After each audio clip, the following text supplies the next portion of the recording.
Welcome to Biggest Geekus. We're your hosts. I'm Randy. I'm Joe. This is episode 54 of our podcast, and the date is Wednesday, September 20th, 2021. What's new, my man? Well, we didn't play this past weekend, but we're playing this weekend coming up. Yes, so we're not going to have a Mud Sword segment today, but we're going to have one next week because we're trying out some new rules. I may even throw a curveball. I sent Joe my second try through. He made some adjustments. I may adjust it again and just wing it, throw it at you on Saturday. Right. The only thing Mud Sword related is that we could even talk about would be that that I've got some draft spells. They're not new. They're just slightly rewritten for brevity, because you wouldn't believe all the verbiage they have in those spells that are unnecessary. And it's not even fluff. No. A lot of it is the duration is in the duration slot, the little duration description, but then they talk, and it lasts this long. Right. I got you. It is in the description. So 3 rounds. I got it already. Thanks for telling me 6 times. So redundant stuff, and that and all that. I got all the first level magic user spells, and had an interesting exchange with Jason about skills. We were talking about just before we started recording some back and forth on Anchor. And for those who are listening that don't know anything about Anchor podcasts, our podcast is distributed on Anchor, and it's kind of a thing with the Anchor podcasters, all the D&D podcasters, role-playing podcasters on Anchor, maybe not all of them, but a segment of them like to call into the other podcasts. And there's a function on the Anchor app that lets you do that. And so that's how Jason and I were going back and forth a little bit about skills. Right. So, and we in our system in Mud Sword, we're going to be using something more like backgrounds a la 13th Age. And I think Jason likes that. Yeah. So he was like, we were talking about skill systems and stuff like that. So cool. Yeah, I thought one thing I think one more Mud Sword comment. I said we're going to talk about it, but also I mentioned before we started, I want cleric spells to be more like not just the word miracles. I just don't want it to seem, I don't want clerics to look like they're necessarily casting spells the way a wizard does. The wizard waves his hands and says all these crazy words.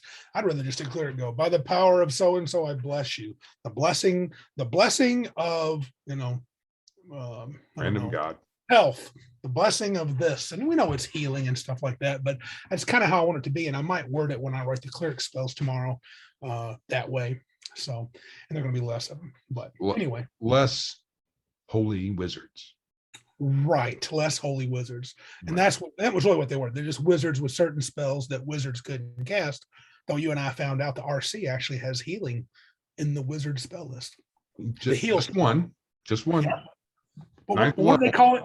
It's cure all. It's called cure all for the clerics, but is it called healing for the wizard? Well, that's another thing. Cure all for the wizard, the 9th level spell, says it's identical to the heal spell for clerics, or whatever it's called for the cleric. It says it's identical. Now, it could have just stopped there and referred to it, but instead it had all kinds of other things. So, and I didn't cross-reference to see if it was the same. So if those things that it continued on with are different, then it's actually not identical. So identical except for not really identical. And it doesn't say that. It just says it's identical. Blah, blah, blah, blah, blah, blah, blah. You keep using that word. Yeah. So, it's an early work. Editing was a challenge for early RPG books. So I would argue I think it's and I'm not knocking any RPG creators. I think that would be it still is. Yeah, you're right. I looked at the adventure I wrote the other day. I found so many I need an editor. Send it to Joe to edit it. All right. So let's hop into a call-ins and emails if we got any. Did we get Yes, any? we have we have a few call-ins from Jason. Oh, yes. The man, the myth, the legend. Yes. Hold on a second. No.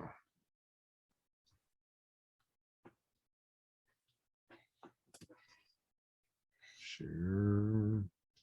Yes, share with me so I can hear Jason's great information.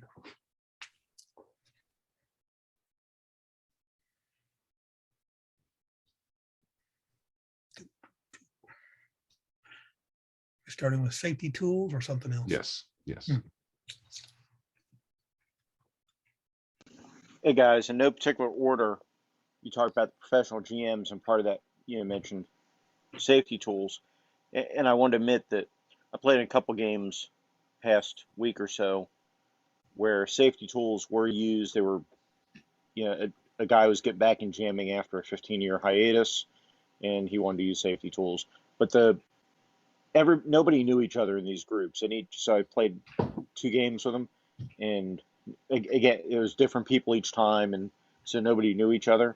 And the safety tool part took like 4 minutes in the beginning of the game. He's like, hey, these are the kind of things that I don't want to see in the game, like harm to domestic pets, stuff like that. And is there anything anybody here, is a problem if they see it in the game? Okay. And then we moved on and played the game, and nothing came of it. Nobody brought up those subjects, and it wasn't an issue. Live with that. So I am still of the mind, if you've been playing with a group for years, then you guys have already incorporated this internally. You know the limits, you know each other anyway, but probably.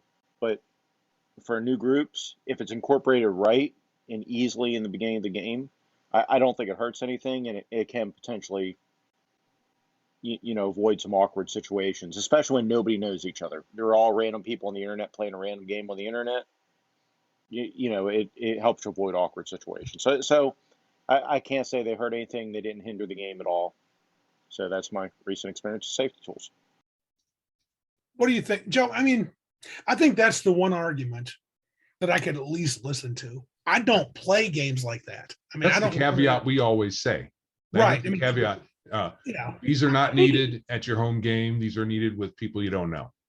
Yeah, but he makes a good point. A lot of things maybe, I don't know, a lot of things. That's not true. I think we might know touchy subjects for some people.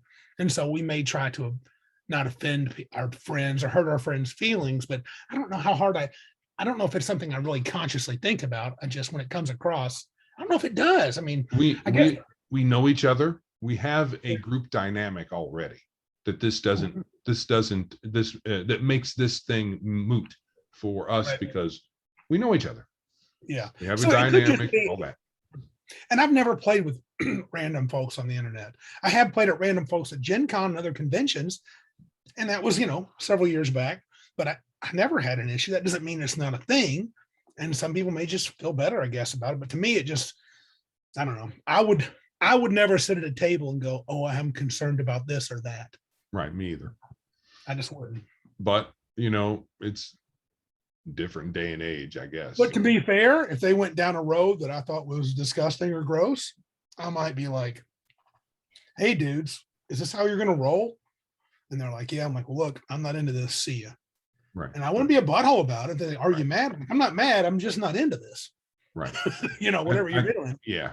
I think my feelings aren't hurt. I'm not asking for my money back. I'll see you. Yeah. For me, if I were to, like, say, go to a convention, and I had a choice between 2 tables, and the one table had safety tools, there was like a sign up, and the other one said didn't. I would go to the other table.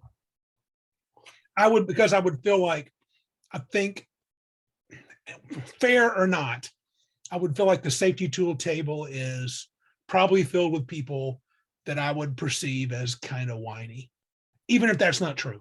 Right. And so I'm you. I would just be like, it's a knee-jerk reaction, right or wrong, I'm out. But to each their own, do what you want, man. That hurt my feelings. Right. That doesn't necessarily mean the other table's going to be better. It's just probably that's the way I would gravitate. You may find after you do it, the safety tool table was actually a lot better. Yeah, they're having a good time. Possible. I wish I was playing that. Yeah, I've done that. I've like had a choice and chose the wrong table before for less fun. Right. But yeah, strangers, useful. Yeah, that's our caveat that I think we've said that from the first time we talked about I these. think last time we're both were kind of like, safety tools are dumb. I do. I think they're dumb. I think I don't see why you would ever use them, but people might have. It's a preemptive thing. Yeah. And I say just deal with it when it comes up. That's yeah. But that's not how everybody thinks. So As far as board games with apps, this is a trend that's been going on for at least a decade now. Primarily Fantasy Flight Games is a big one in it. Of course, they do Descent. So there's two different ways they've gone about this in the past. The second edition to Descent in Star Wars Imperial Assault, which is like Descent Star Wars Edition, both had apps you could get so you could run them solo or co-op, but you didn't have to have the app to run the game. You could still run the game without the app. But they also sold games like Mansions of Madness Second Edition, a Call of Cthulhu game, and XCOM, based on the XCOM video games, where you could not play the game without the app. I haven't looked at this new version of Descent, but it sounds like you can't play the new version of Descent without the app. And if that's the case, that's a bad thing. If you have the option to use the app or not, then I don't think it's a big deal. I think option would be fine. And I say that. Say it again. I'm sorry. I would say, I think having the option, whether you're optional play or, hey, if you want to play by yourself, you can use the app. That wouldn't bother me. That'd be kind of cool if I wanted to solo play Descent. Right. And I could use the app to act like the judge or whoever the dude is. Yeah. Sorry. And I say that because I have board games that I've owned for, since the 80s that I still play. And, these games, you have to have an app to run them. How long is that app going to be supported? Is it going to be supported for 20, 30 years? If not, then what do you do when the app is gone and you can't play that game anymore? Now it's just a pile of trash. So if there's a way to play the game without the app, the app doesn't bother me. I don't mind it. But if you can't play the game without the app, I won't buy the board game. And in fact, I'm in the process of selling the ones I have, like Mansions of Madness third or second edition and XCOM that have the app, because I don't want to get caught at a point where I can't play them anymore. I don't think we mentioned. I didn't even think of that. Did you, Joe, last time? That the app would actually, he's right. Yeah, we didn't, but that is a good point. The difference between the older games with apps and potentially with newer games with apps is, yes, they could just entirely stop support. But what the other thing they could do is, for continued support, send us some cash. Pay to play. They could. I don't know if they will. I don't know if there's some caveat in their end user license agreement that everybody signs but nobody reads. That has some language in there that says, we're not going to charge for any upgrades or anything like that. So it's possible that you're supposed to be guaranteed free upgrades as long as, when you buy the game. They can't promise forever though. No, but in the current age of how apps and apps work on your phone is, you want to hit the start button, it's $5. You want to do this, $5, or it's smaller. It's like $1 for this, $1 for that. And they pay to play is a big thing. So yeah, I don't know if that would translate over to a board game that has an app required for play. And app games, my wife plays some games on her iPad that are paid, they're not pay to play. You get the game for free, but you got a lot of in-app purchases to be able to do stuff. Pay to win. Yeah, pay to win. And then I was shocked when he said, not shocked, just being old. They've been around for 10 years. They've had app-based games for 10 years. Man, I really am old. I don't play board games much. Well, there's a lot of games that have apps that simulate the gameplay that aren't required for the game, but like you said, right, it lets you play co-op or multiplayer with just you. Yeah, Solo or co-op. and or let somebody play remotely or whatever. Anyway, I've heard of apps like that, and then there's a talisman app. Oh, really? Yeah, I think it just fully simulates the game. I've heard it's buggy, but it's out there. Oh, okay. But yeah, I agree completely with Jason. Yeah, he's spot on. So, player agency for your next topic. I'm interested to hear what you have to say about it. I'll give you a couple thoughts. I won't even hold your wrong, bad opinions on beer against you on this. So, as far as player agency goes, I don't think you're actually circumventing player agency as long as the player gets to make decisions on what the character does. I think you as the GM can put things in place that are going to limit their decisions or alter their perceptions, but it's still up to the player to make those decisions, right? So what's the common thing we talk about with player agency? Charm person. So let's get into that.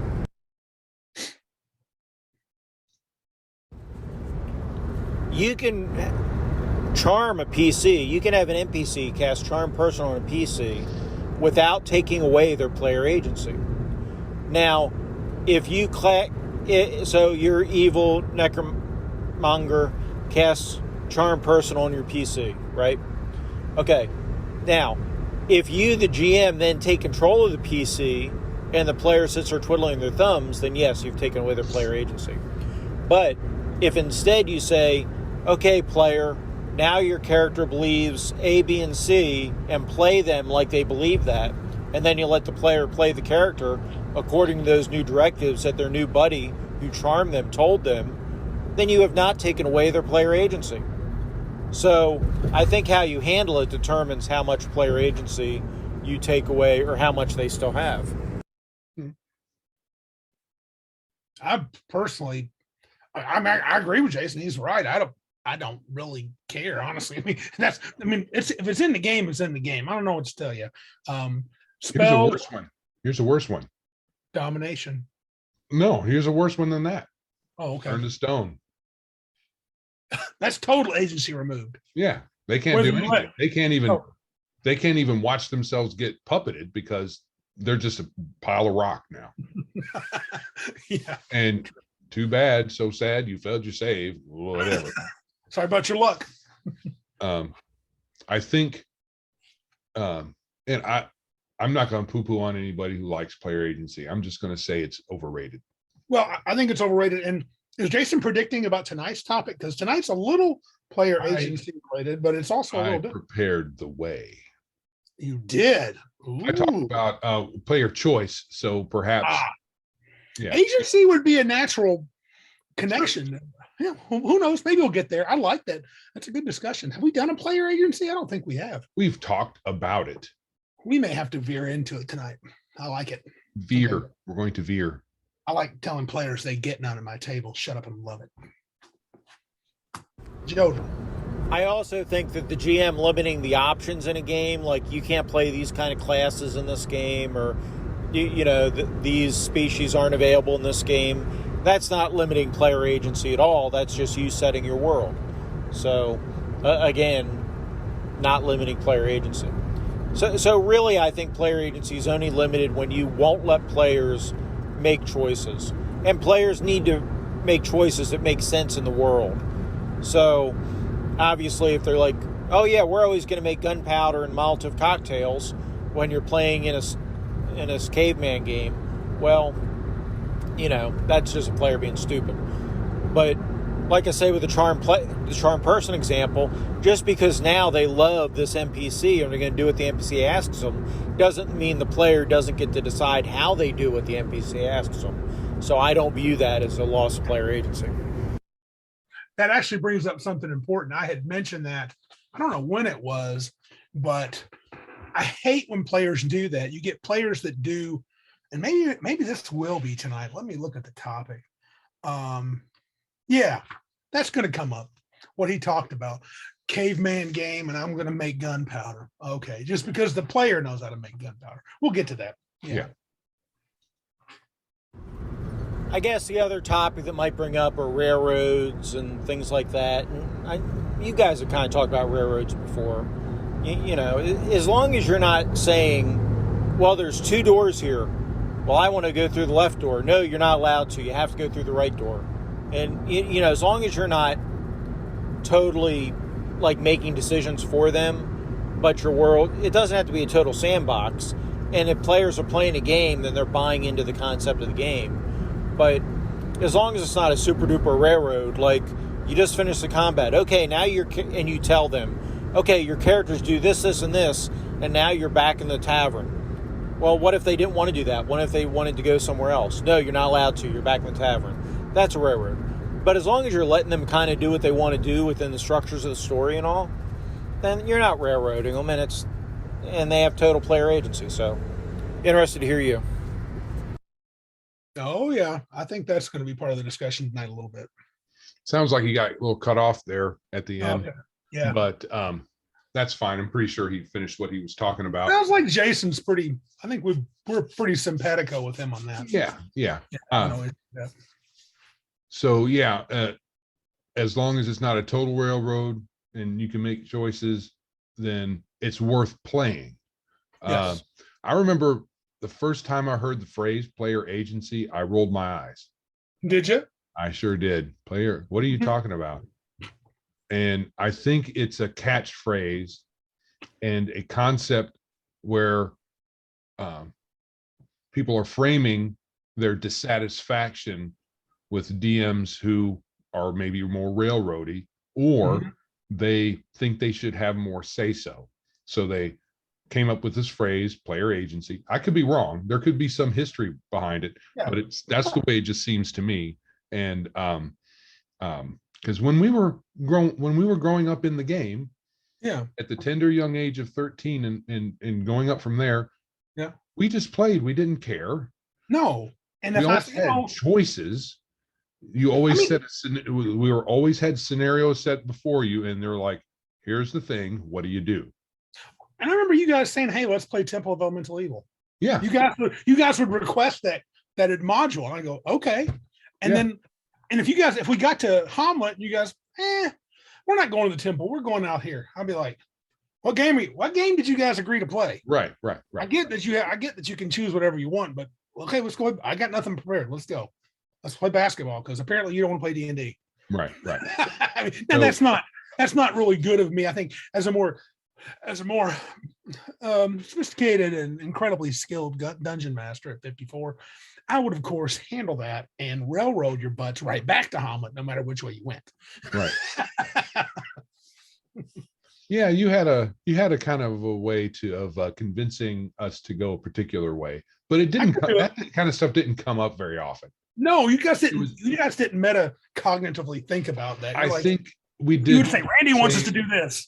Yeah, I think we had some of the same hijinks as just about everybody else back in the day. You go into a bar, and the bar, we don't take no sass off a bartender, and then all of a sudden, all the bartenders are either retired archmages or paladins, or you can't beat them, and you make it real clear. Don't mess with this bartender. Yep. Wake up butt naked in a swamp, you'd be changing the tune real quick. I do remember some conversations about, why do you guys always get in a fight in the bar? Why are you picking on these farmers, dude? Right. Yeah. Anyway, I think we're pretty simpatico on that. Yeah, we are. All right. Who's next? Hey there guys, it's John here from the Red Dice Diaries, just listening to your naming conventions episode where you're talking about the list. And yeah, I've got to agree with you, to be perfectly honest. I don't really need a list to tell me what sort of companies I should and shouldn't be buying for. I can make that decision on my own, based on my own criteria and my own opinions. No one's really going to be telling me like, oh, you shouldn't buy this because of what someone else thinks. I can see the logic of trying to allow people to make an informed choice, but personally I'd rather look at stuff and make my own mind up. That's just my 2 cents anyway. I should have said my 2 silver pieces if I'm rocking that silver piece standard. Catch you in a bit, guys. Thanks very much for the episode. Very much enjoyed it. Take care. Yeah, the way some people framed that was, it's like Consumer Reports. It's a Consumer Reports report on gaming companies. There was no directives in it or anything like that. But, you know, I know most of it already, and it's easy to pick. But So I didn't really need fair, it. the person that wrote the list has their own opinions too. Yeah. They might have a game company that be like, yeah, that doesn't bother me. Yeah. You know, so who knows? Yeah, I agree with John. Make your own mind up, do about what you The want. buying guide, not a directive. Yeah. And, but the only caveat I'll add to it is something I might have said when we did talk about it, is that it's comical more than anything else, from the point of view of, you know, the folks that whined about it when it came out are the ones who will want you to lose your job and starve. Yep. And laugh about it. Or I don't know, maybe get kicked out of GenCon. Or maybe. So instead of just saying, you know, we don't like these folks. Right. If that's all that it ever was from the start of all this, yep, I could care less. Yeah, exactly. Hey there, John from the Red Dice Diaries again. Just finished listening to your naming conventions episode. Very much enjoyed it. Yeah, when it comes to games where they're sort of pushing the identity politics first and foremost, I've got to admit, any game where first and foremost there's anything other than people enjoying the game and having fun, when anything else is set higher than that, I tend to just go, nah, I'll pass on that, to be honest. So a lot of these games, they make these big bold statements of like, if you are X, Y, and Z, or if you're not X, Y, and Z, don't buy a game. I'm like, already one step ahead of you, dude. And I tend not to be buying them anyway. But that's just my thoughts. Enjoy the episode, guys. Take it easy and keep up the good work. I'll catch you soon. Right on. You want me to buy your games? I won't do it, dude. Right. It's real easy. These folks have really made it really easy for me to save money. Yeah. Put the identity out first, and then I'm gonna buy it. I wish I knew the lady's name. There's some lady that's written for Marvel and DC comics, and it was on the quartering this week. She came out and she was bemoaning in some interview how Marvel and DC comics have gone way down. She was the same one who in 2017 said, you can't help but write your own politics in comics. They're going to come through. Hey, if you don't like my politics, don't buy my comics. And I was like, and people said, okay. Yeah. And that's exactly what happened. Now she's whining about, oh, the comics industry's in trouble. Yeah, quit putting your politics right out there up front and ram it down my throat. Yeah, there are some folks, and I don't know how much I agree with them, but there are folks that'll say these folks don't buy comics, or they don't buy RPGs, or they'll buy them and just put them on the shelf. They won't play them. And I've always like, well, you don't really know that. But with the comics, at the very least, those of us who are dissatisfied with them won't buy them. You too. Oh yeah, exactly. Yeah, we won't buy them. And there's there's some evidence that there's enough of us who haven't bought them that they're actually feeling the burn. Oh no, there's not evidence, Joe. Manga is beating the living crap out of U.S. comics. Right. That's a thing I've heard they should ever worry about. That's in the past, before 4 or 5 years ago, manga was, oh yeah, there's a lot of people like it, but in the U.S., Batman, Superman, X-Men, Spider-Man, they're the king, dude. Yeah. And that's not the case. They're getting their butts handed to them. And it's because the manga's not preaching at everybody. Right.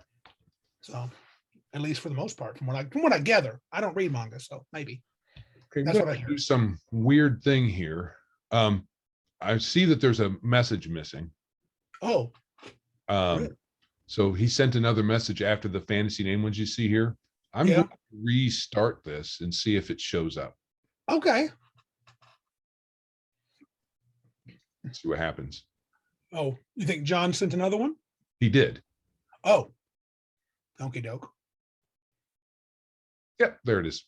Okay, sweet. All right. Fantasy names, and okay, then there's another one. Yeah. Hey there guys, John here again from the Red Dice Diaries. Just listening to you answering Jason's call about naming conventions in games. And I've got to say, yeah, I sympathise when it comes to like the weird and wacky names that can sound a bit ridiculous. tell you what I've done in my recent game is on fantasy name generators. They've got like an American colonial name generator, and I've been using that because a lot of those names are fairly familiar ones, like you said, like your Johns and Jackson, whatever, that we're used to nowadays. But then just occasionally you'll get like an odd one in there that's not sort of like weird in a fantasy way, but it's like a non-common name nowadays, and that gets a nice mix of the familiar and the unfamiliar as far as I'm concerned. Anyway, I'm going to get back to listening to the episode. Take it easy, and I'll catch you soon. That's a good tip. Yeah, it is. Thanks, It's John. it's also, John just outed himself out as a colonialist. He did. He's totally colonialist. He's hosed. Oh well. Oh well. It's not popular. Nope, not popular anymore, John. Better think about that. It's your position.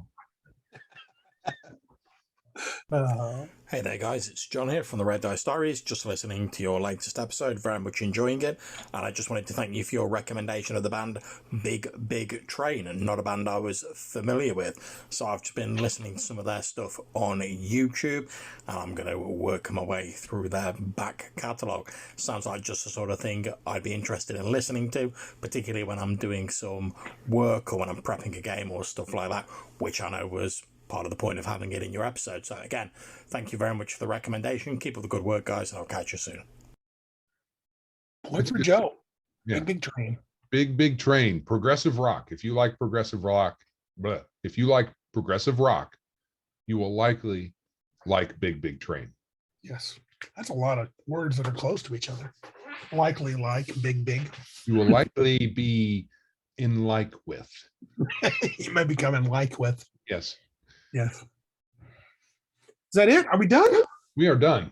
Dang. Well, with calls. We could just end the show right now. We're just starting, baby. You better get comfortable. Get you a snack. Since we're on the subject of time, yeah. I put out some feelers about what people think about length of the show. And we do long ones. Yep. And if it would be useful for some people, especially if you're consuming this on YouTube, to have a shorter snippets, so shorter chunks. And it was mixed, some yes, some no.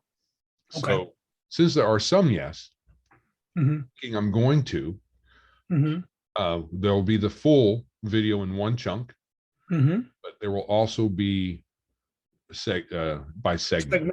Oh, cool. Yeah. Call-ins and emails and then main topic and stuff. Yeah. Right. Okay, cool. So I'm going to try to do that starting with this episode. Not sure if I'm going to get to working backwards to the other ones, but we'll at least do it starting now. Okay. Sounds good. That's cool. I thought that was a good idea on your part. All right. Contest of Champions 2, baby. We're trying to get 50 people to subscribe to us on YouTube. Yes. And we got some sweet goodies should people sign up also on the website and give us their email so we can bombard them with random emails. Not exactly, but this contest going to be, this one is the Codex Infernus from Savage Worlds. It's not a real thick book. If you're Savage Worlds fans, it's all about details of hell. Ooh. Got a little gruesome for me when I bought it, and I was looking at it, I was like, I don't know if I want this, but it's definitely got some cool stuff. I do like planar stuff, even in single. It's got some pretty cool art. But it's nice. That's one we're going to offer as a possibility. Of course, you get to pick this. If you get randomly chosen, we roll the die, you're going to get to pick the one you want. The other one, or the other two, there's Out of the Abyss, 5e DnD adventure hardback. Not brand new, but dang it, it looks like it. Look how shiny everything is. Big shiny pages, very, very pretty. It's got the sweet Demogorgon on the cover. Oh yeah. And then this one, Demogorgon. Huh? The actual Demogorgon. The actual Demogorgon. This I would absolutely suggest if you win, you pick this one. Maximum XCrawl. This is the Pathfinder version of XCrawl. Not quite as in depth in the world as the original 3.0 or 3.5 version of the game, but you do get some sweet XCrawl goodness using the Pathfinder system, and I can't recommend that setting enough. So XCrawl is real groovy. It is super groovy. Even if you don't play Pathfinder, it absolutely has got a lot of room to be when 3x D&D is easy. Other systems, I think it would translate to Savage World smoothly, or anything else really. It's WWF meets D&D. Correct. Meets Running Man. Meets Running Man, yes. Well, nah, because I guess you're not dying. Well, no, you could. you could, So, but you're not. The default isn't you're getting chased by. You're not put in the yes, right. But you're going through a dungeon. And it has got the WWE vibe because it's you got signature moves and stuff you can do. Yeah. Dungeon crawling on live TV. It's pretty sweet. Yeah, it's a mashup. It's a good one too. Good mashup, yeah. All right. So we have this stuff up on the website. It will be posted. The link will be posted in the show notes, and I am looking up the exact address now. He looks. I believe Taylor will probably. Well, are we going to recuse Taylor from winning this, or can he still be in the running? That's a good question. Right now, if he wins again, who cares? I don't really care. So he could, if he feels. I'm having magnanimous with my website here.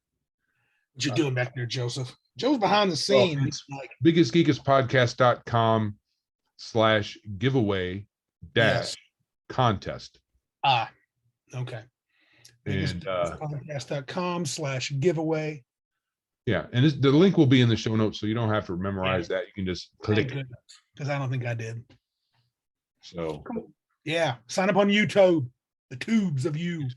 There's also a contest entry webpage. Yep. For you to put your email in. So not only do we want you to subscribe on YouTube, we only need 2 there. Yep. Yeah, we get 2. That's all we need. 2 more, and we're giving this crap away. We're at 48. It jumped by 3 just in the last day or 2. Yay. So go there, you put your email over at the website so that we know you're a person that we can contact you and get details for how to get you the stuff. Righto. So won't be all 3. It'll just be one of those 3 books. One of those 3. Choice of one. Choice of one of 3. So what was I going to say? Yeah, I think we owe that bump to the folks over at we were just talking about this. And Legion of Myth. Yeah, Legion of Myth. Good place. Check them out. So YouTube. They also have a Discord. And I was on there talking up the podcast and just chatting, and they're a very friendly crowd. There are speed, many of them. So if you find us abrasive, you'll find them a little more so. Probably. I like them, but yeah, they're a little rough now. They don't play. They're both. I think they are both former military of some sort. I think Air Force, although. We in the Army didn't think the Air Force folks were all that rough, but hey, apparently 2 of them were. Yeah, but that's the kind of thing. The Marines think everybody else are weak, and then it goes down, and then it goes down from there. So usually Marines, Army, Navy, Air Force. Is that how it usually goes? Something like that. Like Air Force, Navy, exchangeable, I think. Oh, okay. Big John, not John Allen Large, but our buddy John T. Yeah. He's listening. He'll appreciate that. Well, John actually did a lot of the John we know who was in the Navy. Yeah, did a lot of on the ground stuff. He wasn't just bound to a ship. Greg T served in the Navy. I'd forgotten that. Oh, yeah. Not have been for very long. I think it was for 5,000 years. Wow. He's young for 5,000. I mean, yeah, I know, but that's pretty weird. I think he's got a little time skill. He can do a little time travel manipulation. So, yeah, he's pretty popular back in the day. Year -4,000. All right. Well, next topic in this Outland segment is about GenCon 2021. We have boots on the ground at GenCon. We had a buddy, Greg D, decided to be a roving reporter. I asked him to give me a report on GenCon. I didn't get to go this year. They were capped at about 35K. I've heard all sorts of rumors about whether they reached that or not. And he wrote a little recap, and he gave me the okay to read it. So I want to read a little bit, and if we have comments, we will. So Greg writes, first, I'm going to preface this with, I am one of 35,000-ish attendees experience, and in no way am trying to speak for any of them but myself. Coming into GenCon, I was nervous. Nobody knew really what to expect in this new and still being explored circumstance we find ourselves in. Mandates kept changing until they settled on masking up at all events inside the ICC, that's the Indiana Convention Center, and crowded outside areas. From what I observed, it was adhered to by the people I saw. So pause. So they had to wear masks. Even outside. Huh? Even What's that? outside. Oh, did they? Crowded. We're crowded outside areas too. Yeah. That seems odd, but okay. That's fine. So 35,000 was right. He continues, unless you have more comments. No. When I arrived, I immediately made my way to Will Call. That's where you pick up usually your tickets that you've ordered, unless you get them in the mail. In years past, it was several hundred strong and lined up to the door. That day, however, it took me longer to go through the line maze than to get my badge and event tickets. Everything was very organized, and the volunteer staff were friendly, eager to help. We were all just happy to be back. I could imagine. Sure. First thing I noticed was almost all of my events were digital, which was extremely convenient. Okay. I didn't have a ton because I also like to people watch and take pictures of cosplayers. He's a big picture taker. I've learned to plan ahead for that over the years. This is in contrast to 2019, where there were only a few, and 2018, where I only heard of people having them digital. For those that aren't familiar, having a digital ticket means that instead of having to keep track of paper tickets, the event host can scan your badge instead. No more lost or forgotten tickets. That's kind of sweet. Yeah. The block party, which is a big deal, I think it's usually on Thursday or Friday night, went off as usual. The food area was a mix of masked and unmasked people eating and drinking. I was a little disappointed that the craft beer was the same as 2019, but things being what they are, it was nice having the themed beer. Food truck selections were all the favorites. Wild Bill's, Island Noodle's very good, Big Box Pizza, among many others. The local landscape has changed a lot due to the pandemic. Old favorites are sadly missing, but others have risen their place to take their shot at becoming the new go-to place. Yeah, some of my favorite places I think went down. I don't think Scotty's is there anymore, and I'm not sure if the Ram is there. It might be. That was the big place I wondered about. I should have asked Greg about that. Yeah, everybody got the screws put to them, and a lot of businesses just couldn't take it. Yeah, the pandemic did put the screws to a lot of people. Well, not the pandemic so much as the governments. Yeah. I missed opening ceremony because honestly, I didn't feel comfortable standing in a mob of people yet. Oh, so there was a mob. I was already pushing my comfort level being there. I entered the hall not knowing what to expect. Almost none of the vendors I'm most familiar with had representation at the con. So I think no Paizo, no WotC. I think was Fantasy Flight there? Oh, let's continue. As soon as I walked into the hall, I was met with an overwhelming feeling of normal. Sure, it wasn't wall-to-wall people like normal. You know, the thing everyone complains about every year. No ultra-crowded aisles, no people bashing you with their backpacks or carts. That's some truth. It was great. Not that there weren't any backpacks or carts. There just was more room to move. I saw pictures. It was very spacious. Games, gizmos, gadgets, and more with super friendly merchants peddling their wares. Saturday and Sunday had notably more people in my opinion, but the aisles were still decent to maneuver in. I'll be completely honest. I didn't notice the absence of the big names. And that usually get all the attention. Lots of other vendors carried their products, so it's not like you couldn't get anything. I did, however, miss not getting any collectible Paizo pins. Yeah, him and his wife would collect the crap out of those every morning. The vendors I spoke with were all telling me consistently the same thing. They wish they brought more. Many were sold out by Sunday. That's good for the vendors. Mm-hmm. So I guess if the big boy's gone, people spent money with the lesser. Oh, sure. Not lesser in it personally, just not as big. Smaller. Yeah.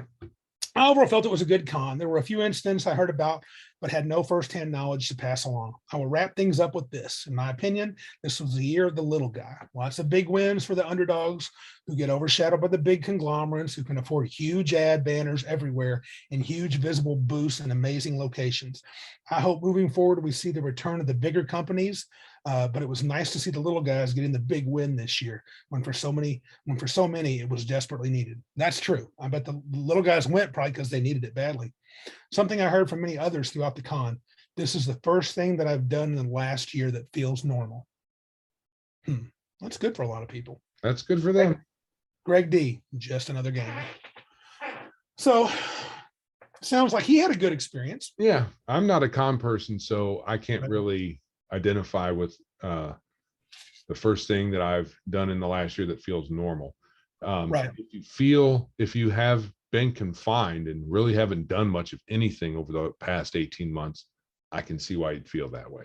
That would be pretty huge. Yeah. Because we didn't do that. We still got together even during, don't tell the governess. She might get mad at us. We still got together and did crap even when we weren't supposed to, because we do what we want. Because Right. we're Americans, dang it. We are Americans. Yeah. So I don't care. But we did our con. Yeah, we did. Cabin Con, baby. Cabin Con. Better believe that. But sounds good. Sounds like you had a good time. I'll be honest with you. When I saw the first pictures and the spaciousness, not because I was worried about COVID, I was like, man, I'd like to be there. Because that was one of the frustrating things when you have 65 to 70,000 people. That's nearly, you get about double that amount that was there. Dude, it does get elbows and armpits everywhere you turn. And it just gets frustrating to navigate, especially when you're in that initial big rush. They gather before the first day, before they open the big doors, and everybody's there. And there's like, whoom, and they just go in. But it looked pretty chill after that. He said he had heard, I guess Greg, we'll talk to Greg. I'll talk to Greg at least, if not you, about some incidents he'd heard about secondhand. But we're going to relay a secondhand one here. Right. Apparently there was a FrogGate at GenCon. Well, hold on. I'll slow your roll a little bit there, fella. Oh, my roll's getting slowed. Yeah. Just jumping around like there's no. I am, baby. Right. So I can understand why he would feel uncomfortable knowing Greg. Yep. Okay. Don't want to give any personal information away, but I understand why. Yeah. I wouldn't. No. And I would not want to be in a room in a building all day for 4 days wearing a mask. Correct. So that would just be no from me. It's about all I can take. And where I work, I teach at a community college, and I'm there between anywhere between 5.5 to 8 hours a day. Normally now I have 4 classes face-to-face and 1 online. And I got to wear a mask pretty much the whole time, except when I'm in my office hours, unless someone shows up. Right. So, yeah, I'm finding it more and more annoying as I go. Right. I'm really tired of it. I'm a little claustrophobic. I don't like tight spaces, and having the mask on for more than a little while can trigger. It either triggers that or just my annoyance at having to do it at all. It's probably more that than the claustrophobia. But yeah, but I'm not going to dig at GenCon for what they did there. I think they were following local, I'm sure, ordinances, and it's their thing. They make the rules. That's the fact. They do. I think about, I teach in a mask 4 hours a day, actual teaching. And I don't think if I had gone for some reason to GenCon, if I even wanted to anymore, which I generally don't, I would not have run a game, not with masks. No, not interested. Would I have played in some? Sure, I could, because then I could kind of cheat and let my mask come down. I know that sounds horrible to people. I'm endangering everyone, Joe. I'd be endangering everyone. The assumption is that you have it, even though that's the only reason why everybody has to have a mask on, because you're assumed to be infected. Correct. Infectation. I mean, in the back of people's minds. I mean, they won't say that, but it's back there. It's subconscious. I better not say it. Yeah. Shaking my fist. Yeah. I think it has something to do with how we like to say that we presume innocence before guilt is proven, but I don't think we really do. I don't think that's how people operate. No, if you hear from enough people that this guy is guilty, you're going to think it. It's going to be in there somewhere. Anyway, back to GenCon. It sounds like he had a good time. I've talked to him. Yeah. He had really a good time. It sounds, considering the situation with the mask, I think it was as good as could be hoped for. I think anybody who loves GenCon as much as Greg does is happy with it, probably. Yeah. As long as they weren't on board with, the current COVID stuff. So Yeah. if you don't like wearing a mask all day, you probably wouldn't enjoy yourself there. Probably not. I do think I want to talk about this FrogGate though. Yes. And a little bit. We listened to the Legion of Myth, right? And this is that one company. Gosh, do you know the name off the top of your head? No, and my I have our outline in Word, and it's frozen. Oh. It's not responding. Something's going on in the background that's locking it up. Okay. So I can't look anything up at the moment. Right. Lovely technology. This is the guy that made the board game, and he is the quote unquote president of this company. And apparently he flew 4 hours to get to GenCon, and he got escorted out the first day for apparently something that he had said. It's actually undisclosed. GenCon will not talk about what it is, but people are bitching and moaning online about the picture of this frog for this fishing game he has, card game or board, and it shows the frog, his hands are up, like its pads are up, and one of them looks like he's got the OK sign, and people are going crazy over that stupid Reddit thing years ago that OK sign was some white supremacist crap. People, that's not the case. That's not what it is. And absolutely listen to the Legion of Myth on this, because they cover it better than I ever could, and more vehemently, I might add. So yeah. I read some of the comments. Yeah. So in there, so there's an article out, and I will, once Word is unstuck, at some point I will, when I post everything, I'm going to try to get a link for that article and put it in the show notes. There you go. I read there were some comments that are now locked. Yeah. And in it seems that there's not only were you not able to find out any details, I don't think anybody really, and no one's forthcoming unless there's some other place where they've posted it. Anyway, the Legion guys are right. They said GenCon won't talk about it right now. Right. So that's weird. So he was booted. It wasn't just because of the frog, and apparently he might have done something. Well, some dude put together a laundry list of offenses, and the offenses were something that you talk to 10 people, you're going to get 10 different opinions about the things that were posted. So they're not categorically offensive. They're just offensive to this one person. And what may have happened is, they whined about it. And none of it's involving GenCon. It's all outside of GenCon, yet they decided to make it about them and kicked him out. Jeff Berggren, a CEO of the Gaming Goat. That was his name. Goat. I've been trying to remember it because Word is still stuck. Okay, but that's what I just Googled real quick. The Gaming Goat. And it reminds me a little bit of Justin Lanasa and the new TSR people, who I thought they handled everything pretty badly, but kicking preemptively booting them out of GenCon. And we all know, I'm not going to rehash all that stuff with Gygax Jr., but it's like, really? I mean, you're already kicking them out for something that is literally just someone got their feelings hurt because they thought it implied something and he wouldn't bow to this or that. I don't know. It's getting ridiculous. I mean, GenCon again can do whatever they want. Sure. But I feel like this guy, I'm thinking they probably have a good reason because they're a big company. And I wouldn't think GenCon would be that bold, because if they don't have a leg to stand on, he said he was $40,000 into that. He had flown 4 hours. He had put his time in and money to be there. They better have a good reason. If it's just somebody said he wouldn't use pronouns, somebody's preferred pronouns, boy, that sounds like some trouble. Most of it was on that level.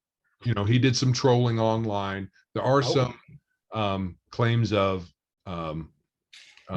bad business practices, maybe a little shady. Heard that too. And that might be the case. It might be. But that's not something I would think GenCon would have anything to do about it. I believe the guys at Legion said someone a game company was, or a game shop was going out of business, had some extra product. He offered to buy it. They shipped it to him. He still hadn't paid them 3 months later. So he could be a shady dude, and he might be a dirtball, and he might have done something rude and inappropriate and deserve to get kicked out of GenCon. I guess, right now, my gut feeling is I just don't give them benefit of the doubt. That's what it is. I'm suspicious at a minimum. And if I had to bet $5, I bet it was some garbage. Yeah. But it might be true. He might deserve it. And it's GenCon's baby. They can do what they want. But I would think they have to be careful. If you pay money to attend something like that, they can't. I wouldn't think legally they could frivolously kick you out of there. Maybe they could. Maybe they. I don't know what. I don't know what end user license agreement that you might have to sign or acknowledge when you buy a ticket. That I don't know that they are required to refund if they kick you out for some trumped up reason that they have, they have decided is good enough. Right. I don't know. I don't know either.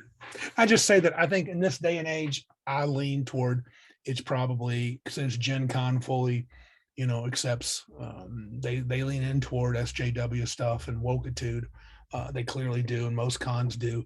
I'm guessing it's probably some garbage, but it may not be. It may come out, homeboy's an idiot.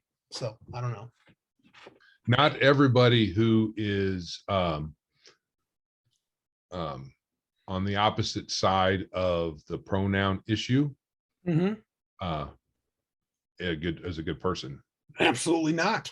Just because they disagree. I mean, I don't care about your pronoun. Me neither. But that doesn't. But, just because some other dude says I don't care about your pronoun, that doesn't mean we're simpatico. Nope. Yeah, I think the reason I brought the article up, that's why it's in the outline for us to talk about, is the frog thing. Yeah. And people keep insisting that the frog thing is a big deal. I mean, big deal within their little thing, their little whatever, as if the frog, there's the whole frog issue with Pepe, if you remember Pepe. I heard someone reference it. Remind me, what is Pepe again? So Pepe is an internet meme, right?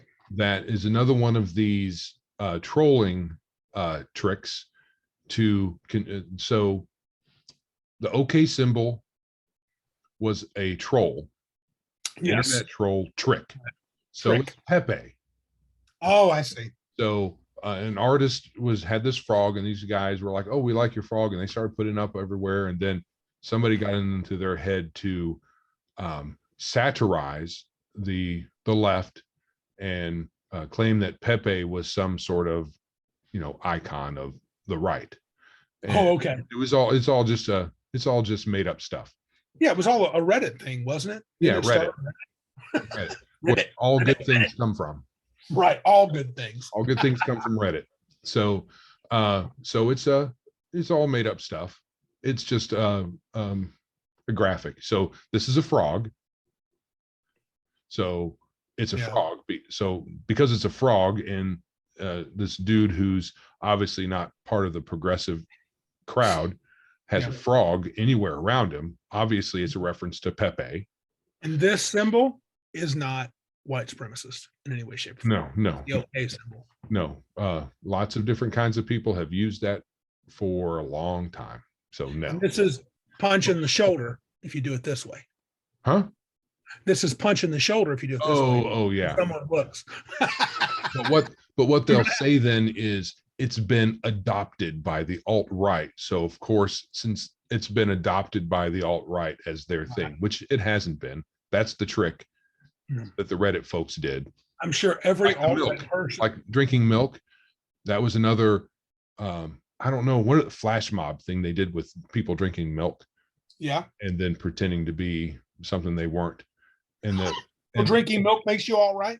Right, because these folks made a video that went viral, and it was a troll, and because these folks just oh, now drinking white milk is a sign of white supremacy because whatever. It's That part is dumb. That's beyond dumb. It's a matter of being it's an identitarian thought process. Yes. They themselves are highly motivated by their identity.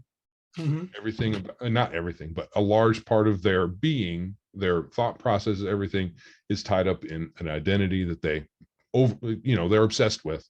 Right. So they're projecting that outward and assuming it's the way people are. And so everything that a white supremacist does is associated with their white supremacy. Right. To quote Obi-Wan Kenobi, your identity is no concern of mine. Yes. No concern of mine. I'm waving my hand in front of the camera. Yeah. It's exactly how I feel. I don't care. Don't It's care. No concern of mine. If you do, good for you. Okay. I am totally, I'm a white supremacist. Get over yourself. Weirdos. You don't even have to use the okay sign. No. Just you're a white guy. But there you go. Proof's in the pudding. Yeah. That's the proof. Yeah. That's So literally. it looks Your like Kotaku article was not what you expected, was it?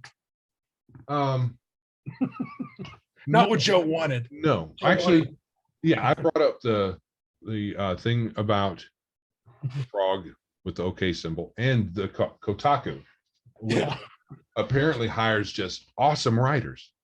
They're horrible. And this is the thing. I'll rag on all these articles, and that's going to start being my thing because these companies, where do they?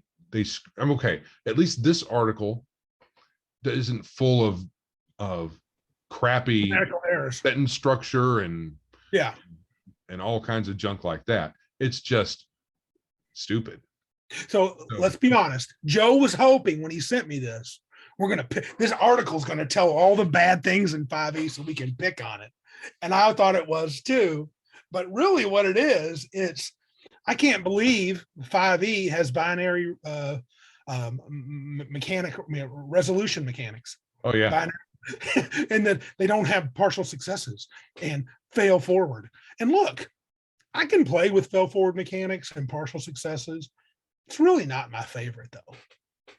I find it sometimes gets it's overbearing at times to where you got to think so hard just for a roll. But this article goes on and it starts out, D&D is known for being two things above all else. Who you talk to. Uh-oh. What's wrong? You're frozen again? Oh, okay. Never mind. The window, our Zoom meeting window disappeared. Joe's computer's acting screwy, man. I don't know what. So hopefully the recording went over good. Roger, can you hear me? Are you there now? Come on, dude. Roger. Anyway, so D&D, it starts out the article. D&D is known for two things, basically, being really approachable and easy to play. How does he say it? Is known for being two things above all else, depending on who you talk to.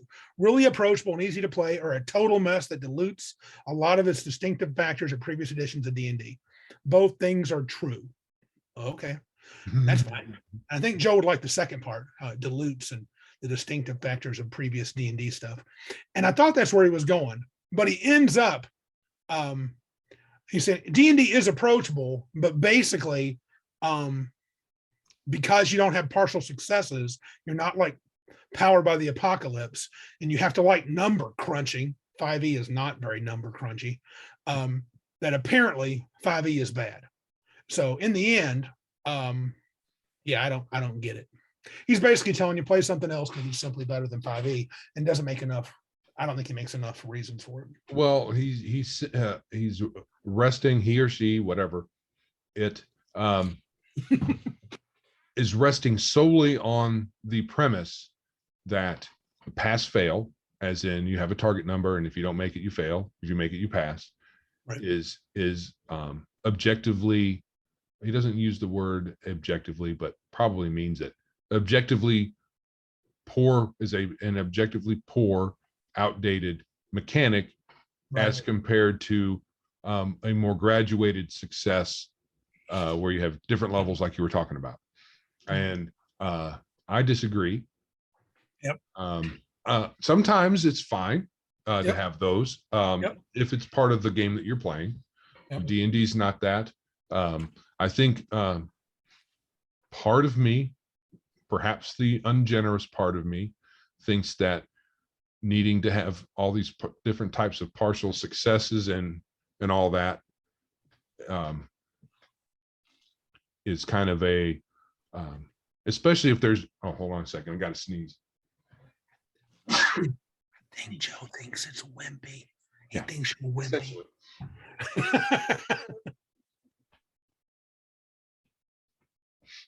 If it's a matter of you can fail and there's a range of numbers of failure, and this is just, we have a clear demarcation of failure, and then we're going to decide what all of the successes are beyond above failure. That's one thing. Degrees of success. Yeah. If there's many different degrees of success where you have a little bit of success and maybe a little bit more and a little bit more and perfect success and all that, but there's a clear, you fail if you don't get above this number. Right. I'm fine with that. Yeah. You can do the stuff you want. I don't like when you can't fail. Essentially, it says deeply flawed. Yes. Right? It's deeply flawed. The only thing it says it's flawed in is the pass fail thing, binary thing. Right. And so to me, that's not deeply flawed. I mean, I have my own issues with 5th edition. I'm not a fan. Right. But the example that he gives in the article is about a thing that's hard to hit and is also not skilled at hitting. Right. To make for a slow game. Okay. So for a single encounter, it takes a little longer than 2 rounds. And Yeah. I think They said 10 or so rounds. It was not a fun fight. in 5th edition, I've played a bit. The rounds go really fast. Yeah, they do. So 10 rounds doesn't take long, maybe 10 minutes. So I guess your definition of long is different. Maybe this person just wants more of a narrative experience like Powered by the Apocalypse, which is fine, but you don't got to rag on D&D about it. I don't want D&D to be PBTA. No. I don't want PBTA to be D&D. D&D, right. Let them be their own things. The other thing is this. I was just thinking of a great example of a cool fight. Some people may disagree because it's in one of the Matrix movies. Yep. The fight, you could even use the first fight between Neo and Agent Smith. Yeah. In that, they exchanged a lot of blows before they really got down to, hurting each other. Right. And, same difference, right? But it was a cool fight. What about the fight in, I think the second one? Yeah. Yep. I can't remember which one that is, where they were fighting on the truck. They were fighting on the semi, right? That was a long fight scene. Yeah, it was. And they were basically, slash, hitting air, not really connecting or anything like that. Not in any meaningful way. Same thing. Cool fight. Yep. So you can imagine that you guys are sitting there in the room. The characters and the monster are just hitting air and nothing interesting is happening. Or you could imagine that it's a lot of close hits, or you hit but it doesn't penetrate. You can imagine how the fight could go that's interesting. But what this fellow needs the game system to do that for him instead of him being able to use his own imagination. Yeah. Yeah. And I think also he makes a comment, or she, I think it's a she named Renata. Person. It does help many players develop skills at role playing, but that's the rule of large numbers. For a lot of people, it doesn't. I've watched group after group of people who want to play TTRPGs bounce off of D&D because its rules as written do not encourage them to do the exciting, creative storytelling they actually want to do. Well, yawn. Yeah, I mean, storytelling's not just. I mean, I'm going to argue storytelling's not actually role playing. It's a different thing. The story. I'm old school here. I think the story comes at the table. What happens, what the story is what happens at the table. If they want to tell a narrative, You're right. D&D is not built for that. And while D&D tries to claim to be everything to everybody, it's really not. I mean, it's a game about killing monsters and taking their stuff. Well, it's not a game where narrative elements are built into the system. If Right. you can still narrate things, you can do narrative stuff with it. It's why it's not what you, when you say it's not built for it, there's no mechanics. There's no mechanical narrative things, which you don't need them. I mean, no. We never did. No, but here's the deal. He or she is right. If that's what they want, there's better games to do this. Okay, then go do them. I get it. That doesn't mean D&D is flawed. No. D&D does what it does. What it is, it's the generic fantasy game that is really not generic. It's about crawling into dungeons and fighting monsters and taking stuff. That's what it's about. It has a thing. And you get treasure, you get more powerful, you level up. That's what it's about. You can do other things with it, but that's what it's for. And it's so well known and it's so easy to get into. That's a big bonus. That's a huge bonus. And that's why it does so well. And that's why it's number one. You can even teach 5e pretty fast these days, so. Right. So I don't like 5th edition. I can see flaws from my point of view.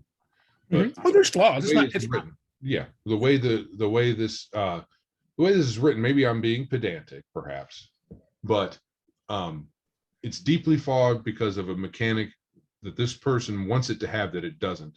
But there's lots of other games that they can go to play that has that mechanic or has that style of play built in. And instead of saying, if you like narrative games, there's a bunch of games that you can play, and there's a list. But no, they're going to poke D&D in the eye and say it's flawed because it doesn't do what I want it to do. It's not Vampire the Masquerade, so it sucks. Right. What are you talking about? And I think, the idea is, and here's why I get what she's saying, Matt Mercer and Critical Role, I'll pick on them, not because I don't like them, but they're good role players. They definitely do a lot of storytelling and interacting and acting, and D&D has no rules for that. They just do it. And they, and you can make it seem like, well, that's what you do in D&D. No, that's what you can do. That's not, you won't read that anywhere in the rules. So, I don't know what you're complaining about. She's complaining about things D&D really doesn't. The game doesn't tell you that's what, maybe the game does. The game literally tell you can do big time storytelling stuff. I haven't read enough of it to know. I don't know. But the Mercer crowd does all. Lots of people, and Mercer is not the only performative D&D thing out there on the interwebs. No. This person knows about Critical Role. Yeah. There's no way they don't. Yep. And no way he or she doesn't. And that being said, it's kind of a specious argument. Yeah. Kind of disingenuous. Yeah. But I guess maybe what they're saying is some people may claim D&D's this. First, the pass-fail thing, that's a non-starter. That's how D&D rolls. Sorry about your luck. Okay. And then you can make it gradual if you want, do what you want, but that's not how it works. That's not a complaint. That's a preference.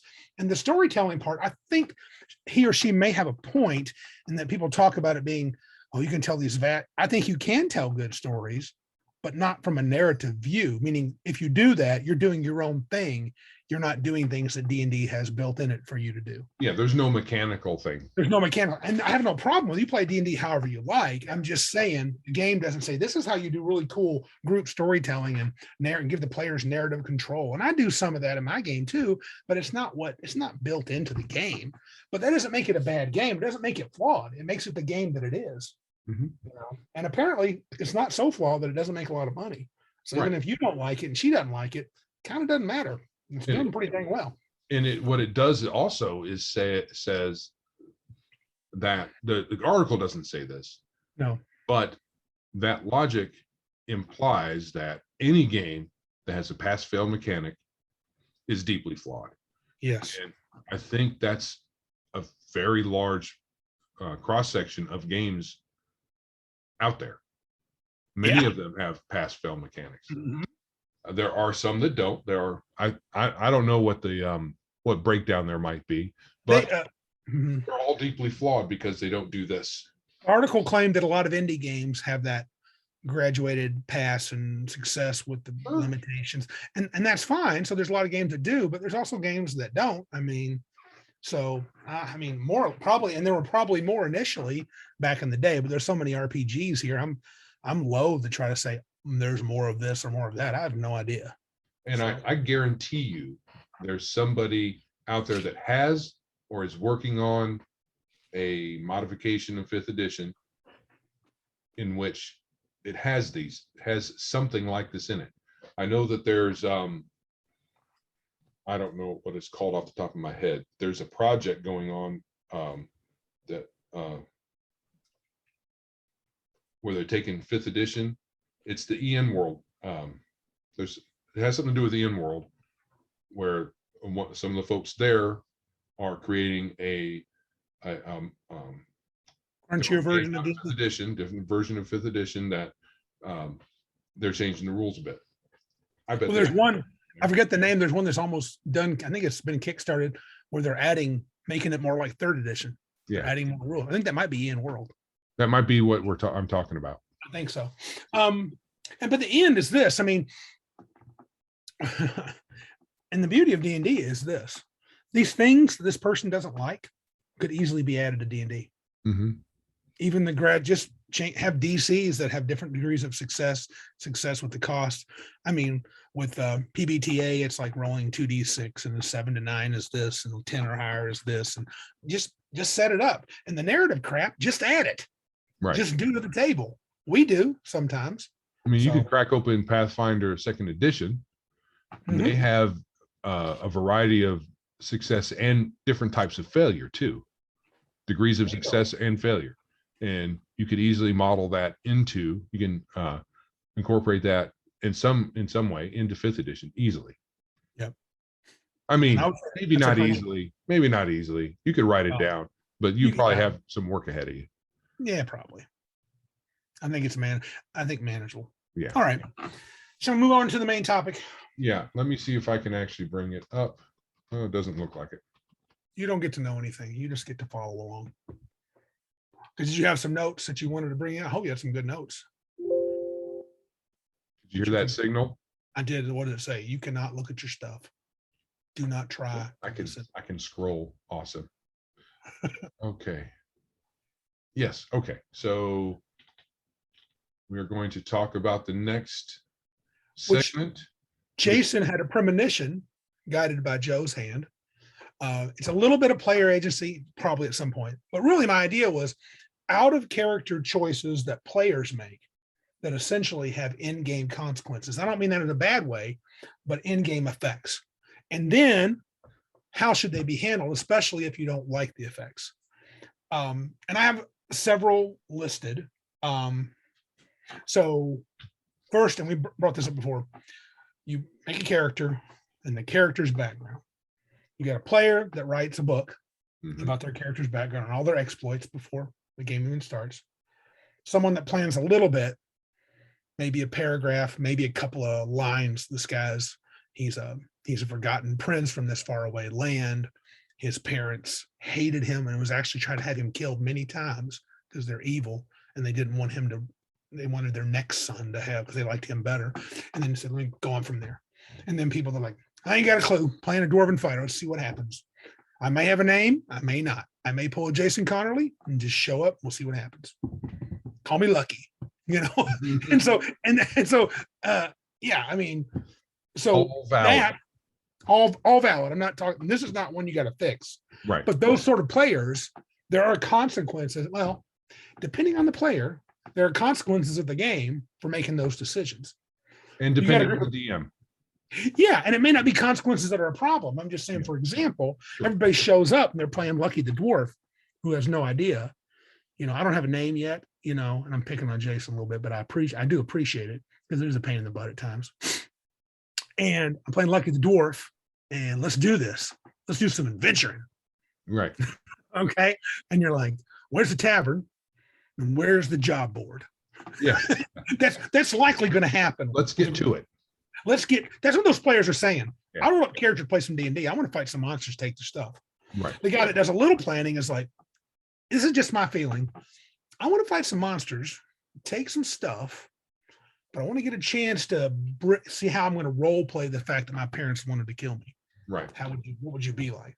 Where the guy that wrote the in-depth background probably handed it to the GM 2 weeks early and said, feel free to use this wherever you want, meaning please use this and make me the central character in one of the sessions. And I'm not poo-pooing that. Right. I'm just saying if those aren't the consequences, those are some expectations that I think would be most likely. And of course, what do you get? You get some of all of them, right? The real, some of them. But they all have, I think they have an impact of what's expected. Right. So, question for you. Yes. The segment is titled OOC Player Choices. Out of character, and then out of game. So, are we doing a little of both? Or right. Well, I guess okay. So I guess I'm thinking out of character player choices. Oh, I see. Delineating as particularly out of game. We can do both. We can do both. Because out of character can be at the table during the game. True. Good point. That was just a quick title, so it should have just been out of. Maybe just player choices. Yeah, player choices, not character choices. Yeah, that's what I was trying to get at. So good point. Bad title. All right. So bad, Randy. So how should this be handled? I don't think it should be. I think you play the game and see what happens. I think if a player is highly invested at my table and they have a book long background, I will read it. I'm not like a lot of players. I'll actually read people's backgrounds and I will try to implement it. And you've experienced it. My wife loves intricate backgrounds. She doesn't always write them all out, but she tells me for like weeks on end. And so you'll notice that, and this is not right of me, but because she's given me so much information, she gives me ideas. Next thing you know, I have the situation seem to be around her character. Now, for those that don't know this, what I find that Joe does is Joe comes to the table. He might have an idea. I'm an arrogant wizard.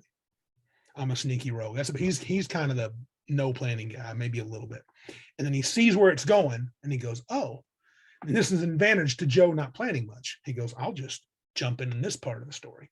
I like this part. Or, hey, I'm going to be a foil for this part of the story. And that's good too. So you can still contribute even if you haven't put a lot of time into your character's background. Right. See, for me, player wise, and just to let you know, there it goes. I'm having computer issues. Anyway, having been the receiver of much character death. Yes. When someone wants me to have a background that's more than a couple sentences, I really I don't care for that. Because I don't want to. Why do all that work when your character dies? And it can easily happen in D&D with a failed saving throw, a crit, any of that. Yeah, character's gone, and this elaborate thing is wasted. Now, there are a lot of people who will say that everybody should have a detailed background that you hand into the DM. The DM crafts their story according to that, those and weaves them all together, and then that kind of assures your continued survival somehow.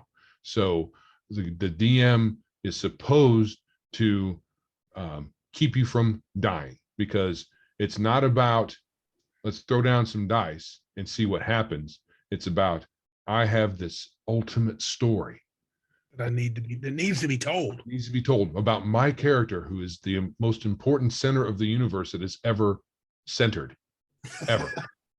And that's fine if that's the way you guys are playing. That's not how I play, and everybody has a different play style. I prefer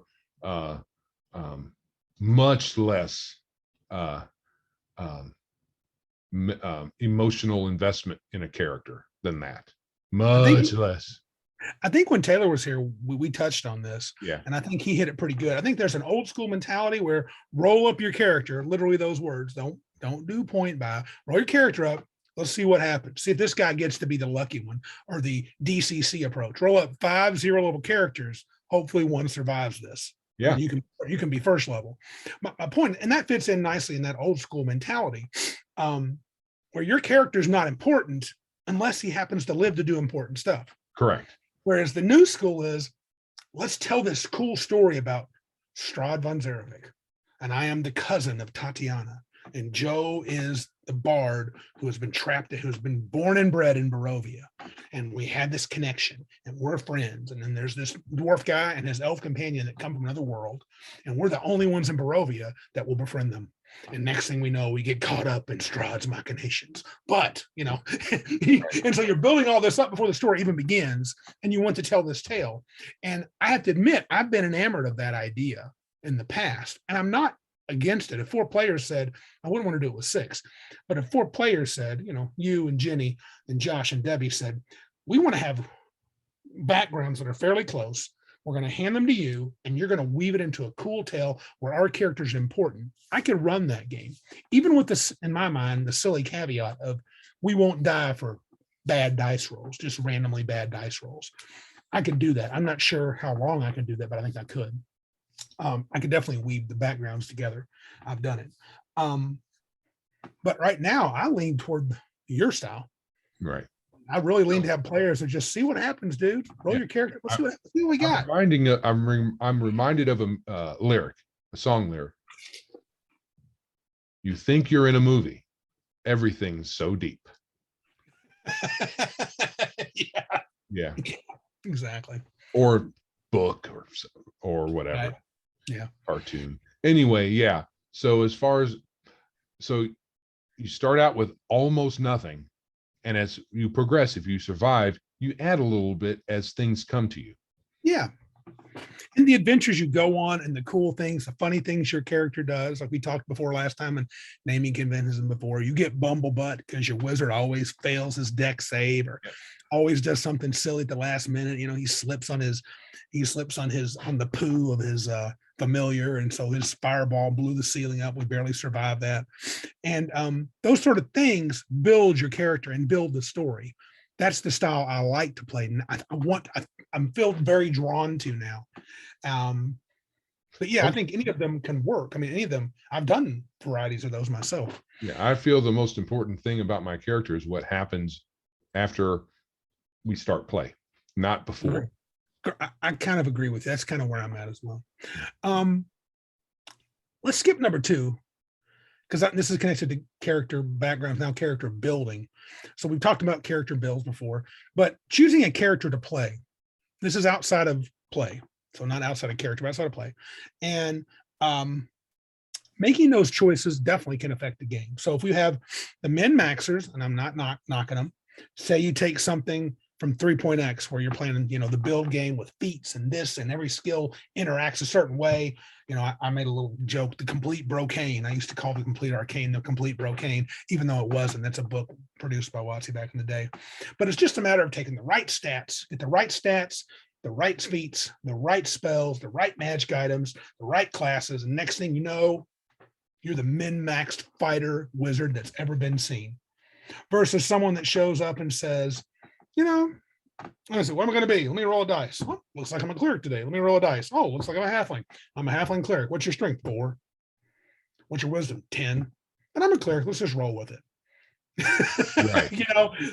Right. Those definitely impact the play. Even if it's not 3, even if it's 2nd edition, if you're like, I must put my best stat. I'm a wizard. It must be an intelligence. It cannot be anywhere else. My next best stat must be constitution because I must have hit points. And then it must be this. You're still min-maxing, though I think the effect is lessened. I think, go ahead. So it's not even, and it's gotten to the point where it's not even my bet. Where do I put my best stat? With stat arrays. Mm-hmm.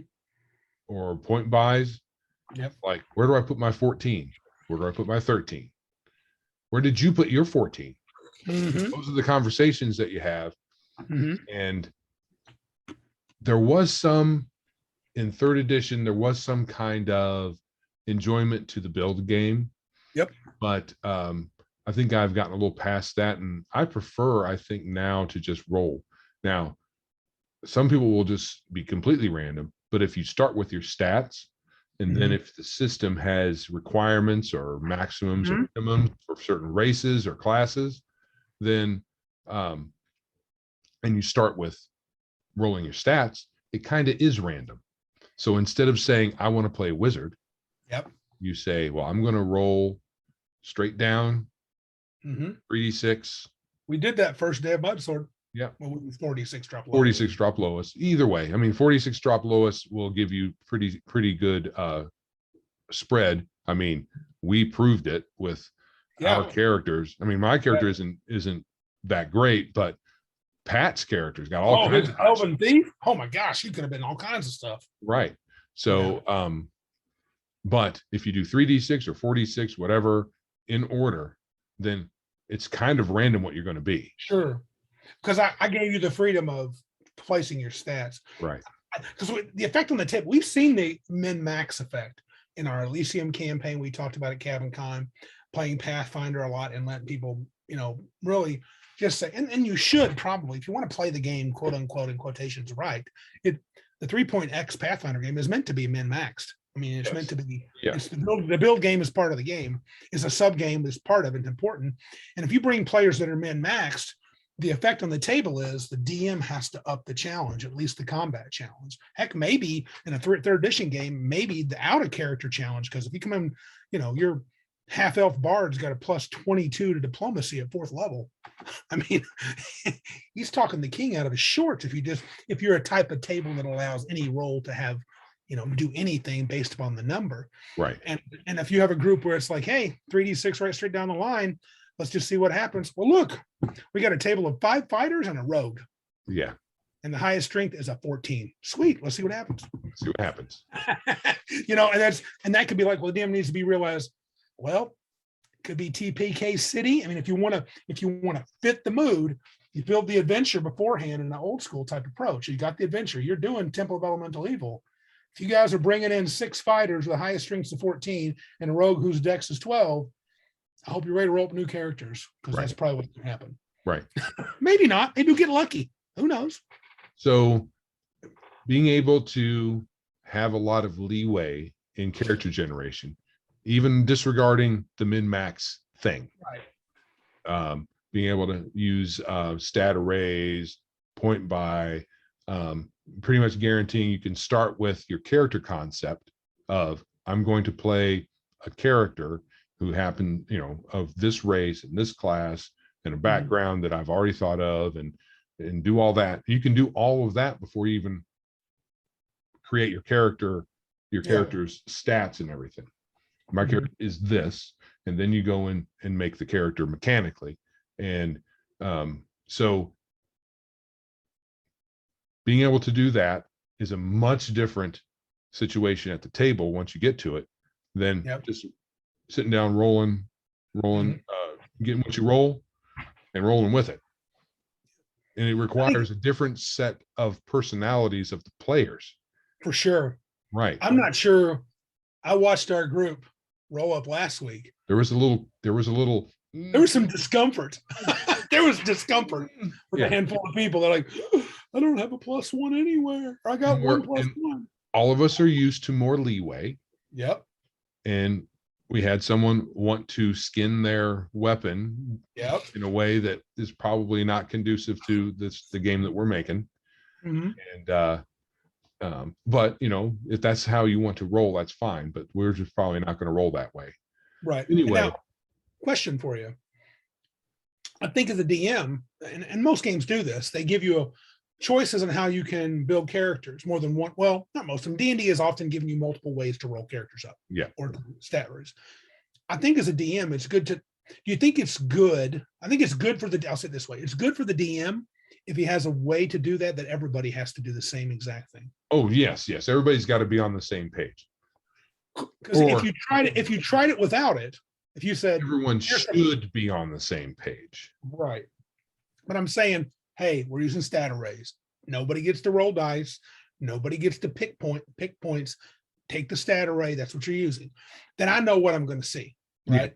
Yes. And, but if I didn't, I think I could be fine. I just think it's more of a player thing. If Joe said, I rolled 3d6 straight down the line, someone else said I used the stat array, someone else said I used a 25-point build, and someone else said I rolled 4d6, dropped the lowest. And then somebody else just said, I just wrote stuff down. Yeah. I wanted to play an 18 intelligence, strength, and dexterity wizard. and okay. I think in old school back in the day, I think I let you guys pick your stats one time. Didn't I do that? I don't know. You may have. I may have. I'm sure I killed all the characters. Okay, so that definitely affects play. Okay, let's move back up then. I wrote this down. This was actually the one thing that inspired this. So that's not really, and again, we're going to get to some agency stuff in a minute. Splitting treasure. Who gets what and when? So that's often a group decision. And you guys, if you're watching on YouTube, you're seeing Joe smile because we've had back in the day, we've had some rows over how treasure should be divided. Our buddy Greg, when I moved to Michigan, made a statement, need before greed. I like that. I like that approach, but that requires a group of players that can accept that. Yeah, that they're all on the same page. Yeah. Yeah. We had a system back when we played early D&D. I want to say it was middle of first edition. And you remember our buddy Jeremy and Ryan, I think those two little culprits created this system, which was fair on paper. It was fair on paper. Everybody gets a choice. And it was a ranked system. So when you got a choice, you drop down. The next person was their choice. And what I mean by choice is you roll up on treasure, you get first pick. If the next treasure is a spell book and you're a fighter, you get it. And then they would turn around and try to sell it to the wizard. Yeah. You get into your room, there's a chest. We open it. The fighter says, hey, there's a spell book. How much you want for it? Or how much are you willing to pay me for it? I just picked it up out of this chest.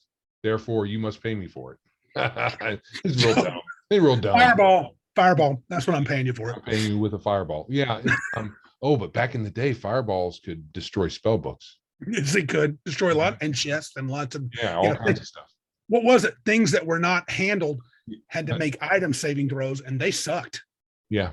The item saving throws against fire suck. Yeah, so you would lose stuff. Even if it was magical, you get the bonus. But Randy was like, please cast fireball. And I was like, with Dragon Breath and Fireball, I think it was a first edition rule. If you failed your save, all your stuff had to save. Yeah. I remember that. But my point is, when you decide how to split treasure. Yeah. First of all, so besides that weird system and need before greed, have you got any other systems you can recall that you've done in the past that you thought were pretty fair? Or they Well, in general, the need before greed system is pretty, I wouldn't say universal, but it's close. Yeah. The only thing you divide up into shares would be monetary, because that's so the system we were describing earlier is only superficially fair, because it assumes that every time you get a share, it's equal to the other shares everybody else gets. And that's absolutely not the case. You mean the system like it's the fighter's turn to get to pick first. I'll tell you this thing. Yeah. That's why I put quotations. It's fair, but you're right. Yeah, there's only superficial. +5 sword. Wow, I'm going to do the +5 sword. Right. So you split evenly the monetary treasure, and then you figure out who gets what's best. Now you could boil that down even further and say all treasure is gold. Oh. And then when you get back to town, you just convert everything to gold, and then you just buy what you want, which very 3.x Pathfinder strategy. Yeah. I think you played in a game that was kind of like that. Kinda. And I think like in when you played Pathfinder Society, if you got a +1 sword in a Pathfinder Society game, what's that kind of play called? not Organized play. Organized play. You'd have to spend your share. It's 2,000 gold piece sword. You'd have to spend 2,000 gold pieces from the money you earned to buy that sword that you found in the adventure. Yeah, it wasn't Pathfinder's organized play I played in. It was Wizards. RPGA. RPGA.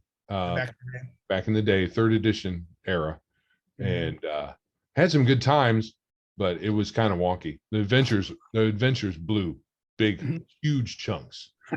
Yeah. Now, I think with Treasure especially, one thing I like about the idea of, because here's kind of a problem with the 3rd edition era games.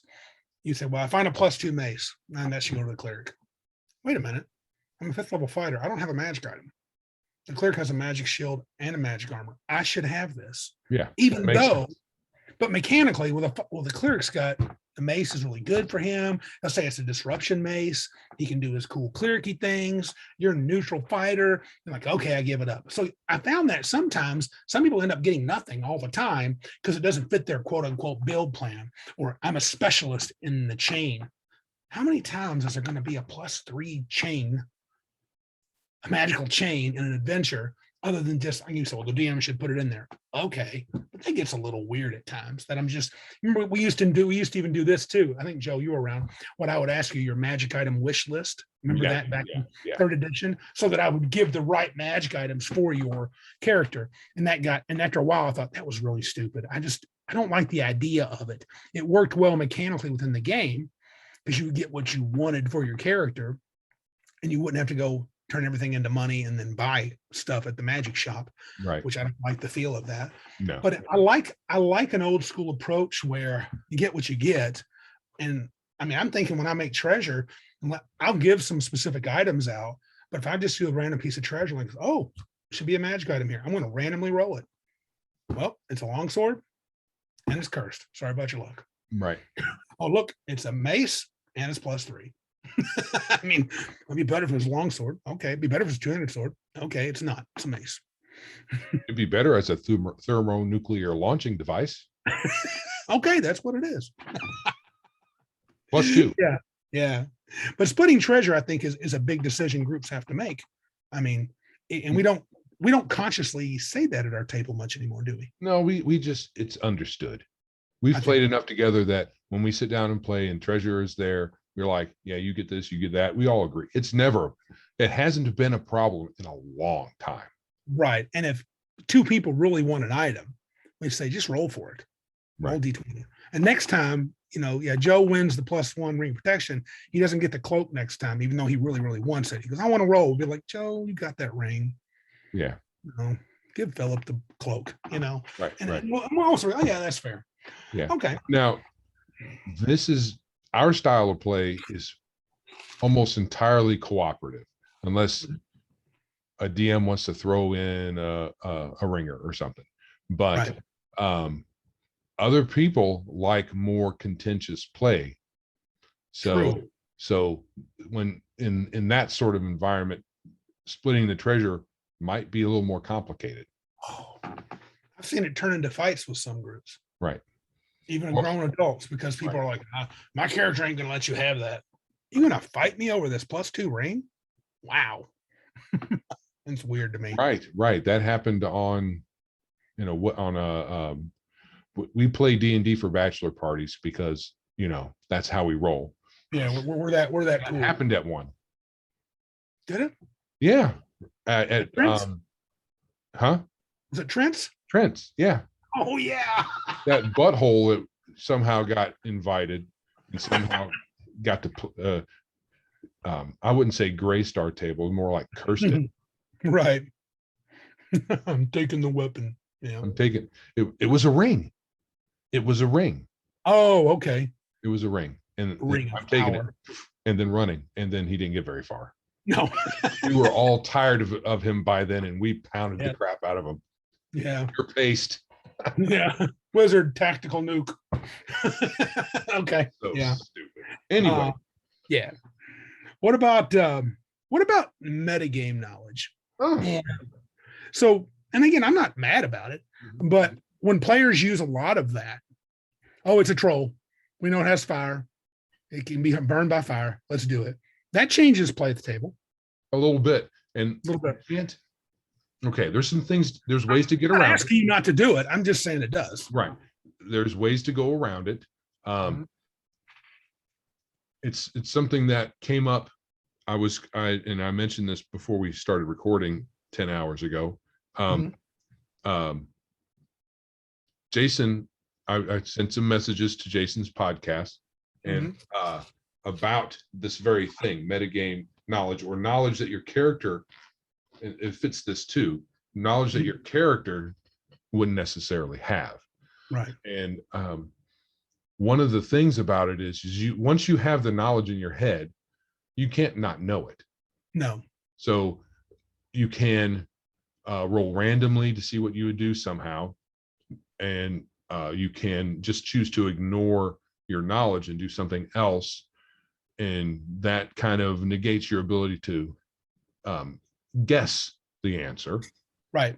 And, If it's a puzzle or a challenge, a question that you guys got to figure out, you almost have to recuse yourself from being part of it. right. If your character knows that if your player knows, as a person, Joe knows all about homesteading, Right. but your rogue, who's only lived in Greyhawk his whole life, doesn't know a dang thing about the farm. Right. Are you with me? Right. Right. So It's like- yeah, metagame knowledge, or just knowledge your character wouldn't have, it's difficult unless you just decide it's no big deal. We'll right. just And roll you with can. it. And you can.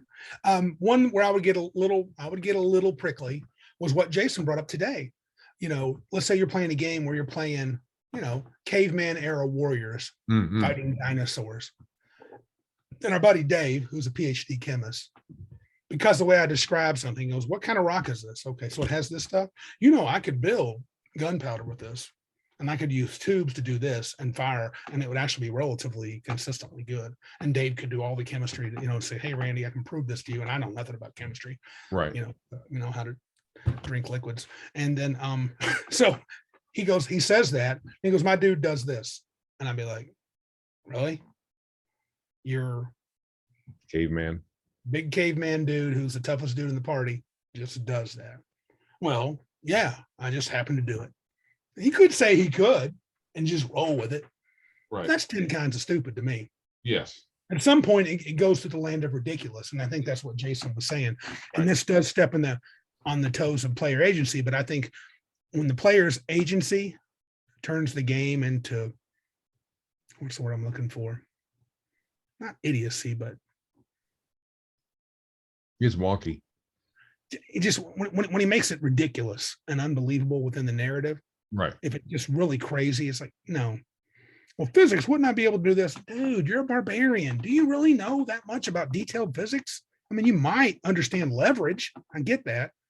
But we got friction. This friction for this particular rock would be this, and so I'd be able to do that crap and blah, blah, blah. I'm like, come on, dude.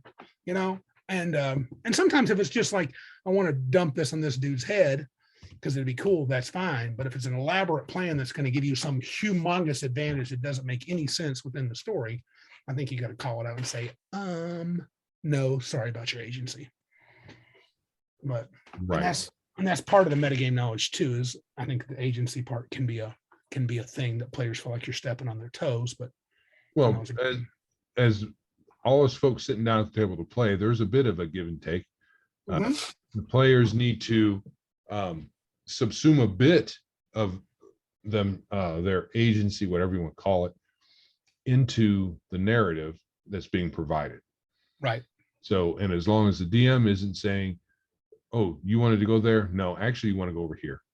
And actually, no, you're not going to do that. You're going to do this. If you become a puppet for the DM to play with, then that's not really playing the game. So that's different too. So, but DM. like a lot of this stuff, if you all know each other, Mhm. it's easy for this to not even be an issue. And even though I don't believe the DM is just a player, I disagree with that wholeheartedly. He's clearly the king. I would say the DM also makes choices. And if his choice is I'm going to make this story happen this way, we're going to put him on the rails, then that's not cool either. And and again, but there's also a line where, look, guys, You had said last week you're going to go explore the castle. This castle you've been, looking for a long time. And then today you got a wild hair up your butt and you decided, no, we're going to follow the river and go see what's down south. Okay, but just so you know, I prepped the castle. I think that's a valid statement. Sure. Now, having said that, I don't think I would do that. Even if I did, I'd be like, okay, I'm feeling like I want the challenge. I'm going to have my trusty random table. I'm going to roll a couple things. It might be boring. The players chose to make this not interesting. You may have a couple of fights, but it'll be with random monsters. And you may or may not find something interesting. And we can do that for as long as you want to do that. Right. Every 3 or 4 days, I'll have a fight. Buy a Froggymoth. Yeah, I'm down with Froghemoth death. Yeah. Okay, another question. And this never, I don't know if this was something that's old school or if it was a thing or did we make it a thing, but early on, there was a thing about the caller. There was the caller, right? Who got the D6 and rolled and said, I'm rolling for the group, for the initiative when you did group initiative. And then there was a quote unquote party leader. Right. Is that a thing that we talk about? Not really. I don't think so ever anymore. However, while it's not a thing, it kind of still is. Okay. But not as a declared thing. It's more like some people are suited to take lead and some people prefer to not. Yes. And then those who prefer to take lead do. Yep. And if the folks that are, they might bump heads a little bit with other folks in the same group that may like to. Yeah. And then you've got your other folks who are willing to be led, even if just gently, doesn't this sound good? Sure, let's go that way. Other folks just aren't interested in making those decisions. Yeah, some people like to take the lead, some people don't. Yeah, and then sometimes there's a little conflict, like I was just saying, with if there are multiple folks who like to take the lead. Right. So, but it's not like, okay, who's going to be the leader today or this week or with this group? We don't really do that. Oh, and though it can come down to lower levels, like you're in the dungeon, go left, right, or straight. I've noticed that with our groups these days, when I say that, I get a lot of blank. Everybody just kind of, when it's I'm willing to just say, just pick a direction and go. Yes. I wish you'd be willing to say we go left. And sometimes, and you have before, and so have some other people periodically, if it gets into a real stalemate. Well, I'm trying to, I think people are used to it. Oh, are you? Yeah. Not that I'm some leader, sent from God or whatever. But you don't like sitting around. No, I like, let's do it. Let's do it. Let's just go left. Let's just go right. Let's go. Let's go straight. And now it's interesting when you explored the dungeon some, then you guys would be like, hey, we went left and we went right. We need that area we never finished off, especially since I tend to draw maps for you guys. I'm not much on a mapper. You guys weren't either. But honestly, I like to draw my little dungeons for you. You go, hey, we never explored that area. That helps me and you. Let's go back and go that way. Because you guys are often, you're completists. You want to make sure you go check the carry and crawler room so somebody can especially if we haven't found the thing we're trying to find. Especially. Or if we have found the thing we're trying to find, but really nothing else. Yeah. You're like, we didn't get any magic items. Now Randy's stingy, but he's bound to have at least a +1 sword somewhere. Right. Let's find it. Even he wouldn't put nothing there. In the back of my head, I'm like, oh crap, I guess I better put it in the next room. I didn't put nothing in this adventure. Yeah. I don't think about magic items. I don't. I'm guilty. Yeah. And I think that kind of thing. Now I think groups that do that designate a leader. I'm not sure if anybody does these days, if that's really a thing. That would probably change play. I don't know. I guess not. Because even when we would do that back in the day, it didn't matter. People that spoke, people that I'm the leader. Okay, you're the leader. And they're like, I ain't doing that. Yeah. I thought I was the leader. I know. That's hilarious. Suck as leader. Stop. Oh, this is a big one. And this has caused a lot of ruffled feathers. The sneaky guy or the keep secrets guy. That definitely can have an effect on the player. Sure, I'm the rogue that has his own little side deal going on. Some people don't care. My wife and me in particular, sometimes I can get put off, especially if I'm stealing from the party guy. Yeah. But just keeping too many secrets sometimes, if you're playing a shady dude, I guess because we've had characters that have turned on the party, you're kind of like, oh man. And for me, it's like, I just don't want to deal with this. It's not that I'm like, oh my God, I'm afraid you might kill me. It's, I don't want to deal with this. Right. You know? Especially if the secret is like, you knew that and you didn't tell us. We could have just walked right through, or we could have, easily defeated this monster, but you knew you wouldn't say anything. Why? Yeah. It's what my character would do. Oh, that's a good one. Yeah, exactly. But I think just the idea though of keeping secrets is not a problem. But I've often wondered, because I've heard this as a choice, that keeping secret from characters is fine, but not from players. I know you don't like the idea, you can't really separate what your player and character knows. But if it's only a secret, like, what if my secret, and I get some of that can matter, but if it's something that's not detrimental to the party, just something like, my guy spent 5 years in the prisons of Greyhawk, and I'm not proud of it, and I don't want anybody to know. I was actually ran with a group of brigands, and we ended up killing this merchant. I didn't kill him, but I was there when we stole from him, and I spent 5 years for accomplice to murder, and they don't really like me in Greyhawk. If I told you guys that was the case, but you didn't know, would you find that? Would you like that better if you knew because you know what's coming? Or would you rather that be a surprise? Because that surprise may not be that bad. You know what I'm saying? If I said Joe knows, but his character doesn't know. That surprise may not be that bad. Yeah. There are surprises. Yep. That can matter. Yep.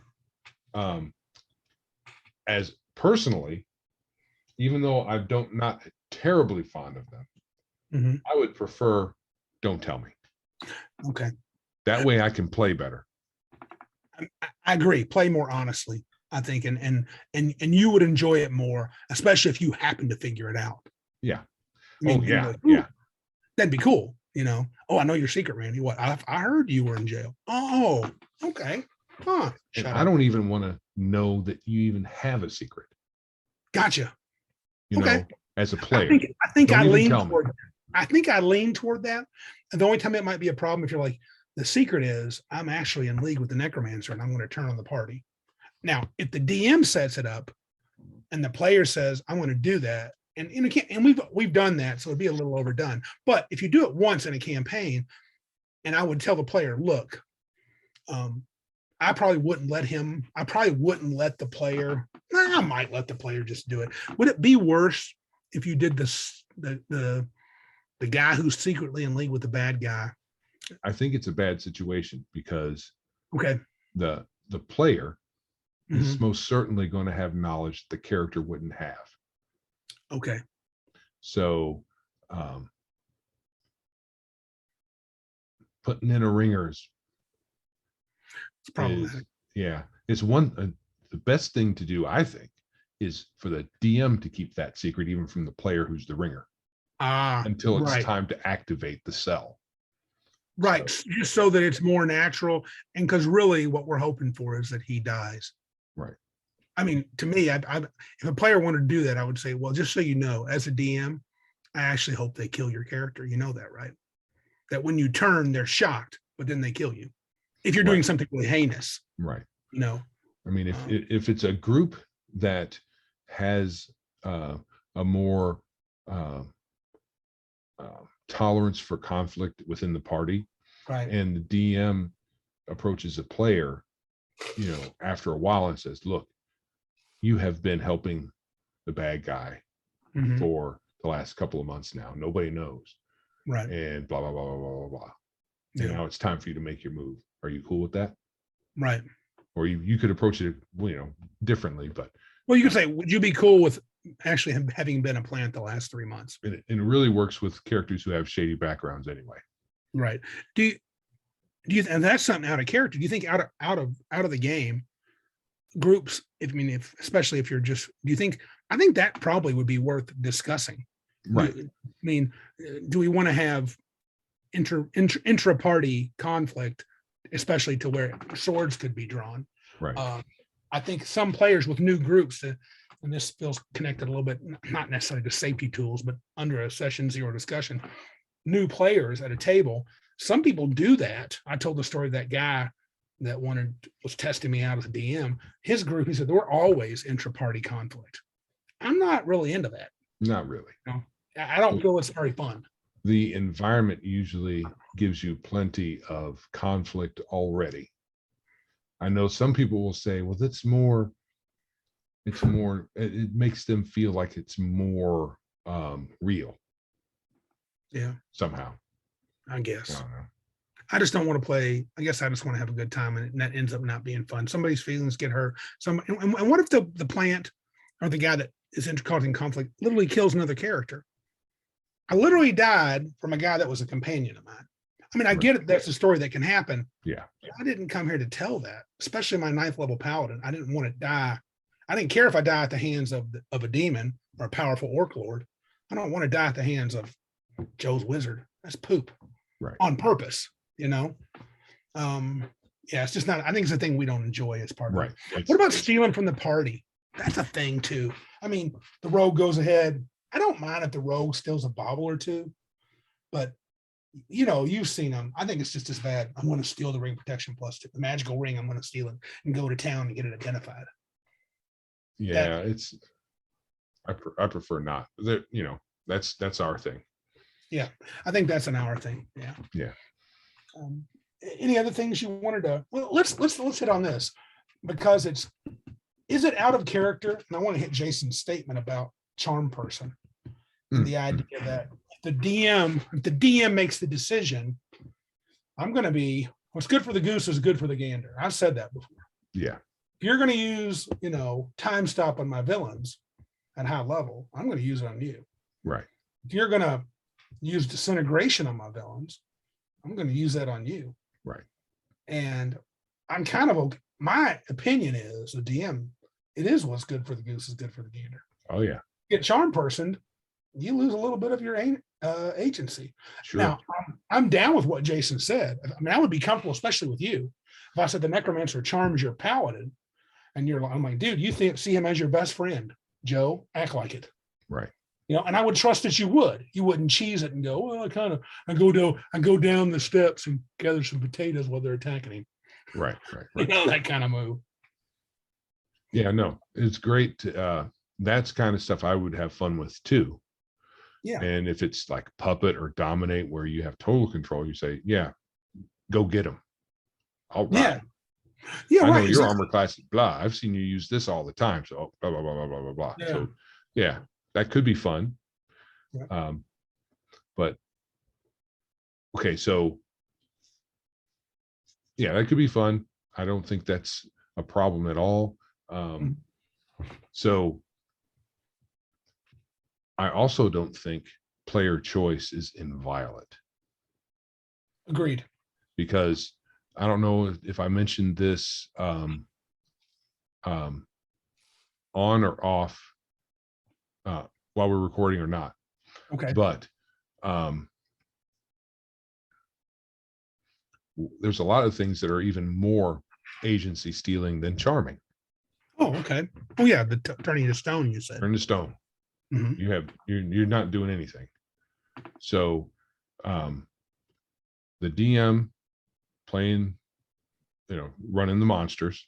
Yep. Monster has whatever they have for attacks or spells or whatever. Mm-hmm. None of that is beyond the pale. No. Especially if everybody sitting at the table knows, you're all playing D&D. We all know the things that can happen. So if you get charmed, you get charmed. I don't even care if the DM says, you're charmed. I'm running you now or whatever. Yeah.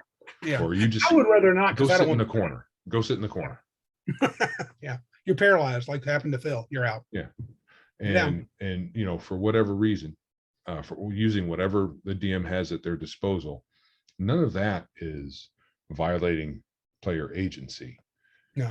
I think player agency is blown up anyway. As long as you and the DM have a good understanding and the choices you make are meaningful for your character. Yep. Everything, who cares? Everything else is on the table. And choosing to fight the Medusa already. Yeah. I mean, you're choosing, I could be turned to stone. And a lot of folks will be like, well, that's just not fun. And mechanics in 13th Age and other narrative games, not narrative games, but other games where you get multiple saves, even in 5e every round. I think that's namby-pamby. Yeah. Yeah. Because you're going to make it pretty quick. Well, I can't do anything. Well, you know what? If you get paralyzed, you don't get to do too much. Right. I don't know what to tell you. Yeah. You sure don't cry if you do it to the monster. Sure. Don't hurt your feelings none. Oh, we paralyzed the dragon. He's easy pickings. Yeah, he is. Yeah, it's all about me. I get, but you know, to be fair, it's the narrative thing. The new school, I want to tell a cool story. It's not cool if I'm not doing something, or it's maybe I'm bored because I'm not playing the game that I came to play. Yeah, you are. But part of this is some things that happen suck. Maybe you shouldn't be playing this game if it bothers you that happens. Right. Maybe you should be playing 5e or 13th. Right. However, I think in a game that has high risk, there should be high reward. Absolutely. So if Is that directed at me? Huh? You tell me. I mean, Joe has said that multiple times recently. I think you're telling me I'm not giving away enough crap. well, it's not for the mud sword thing because we've only played twice. So that But in doesn't count. general, yes. In Though. general, you're a bit stingy. That's accurate, actually. Quite accurate. So anything else you want to comment about out of character? Anything you thought of special that we should mention? I don't think so. I think we hit it all pretty good. There is maybe something to player agency if you really care about that stuff at your table.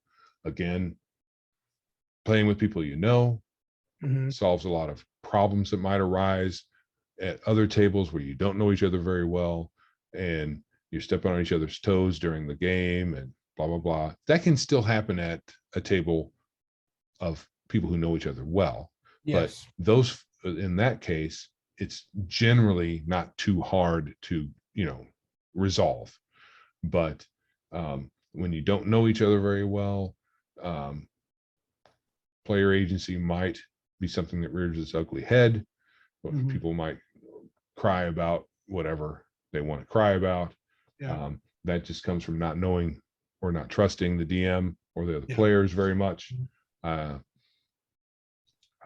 A lot of this, this is, I think, cool stuff to talk about. But I think discussions like this can devolve into, I should be able to play the game I want to play, whatever. Whenever I'm playing. Whenever I'm playing. Yeah. I guess for me, like, I have no issue. I really have no issue with player agency. And what I even talked about that scenario where I prepped the keep, but you guys decide to follow the river down south.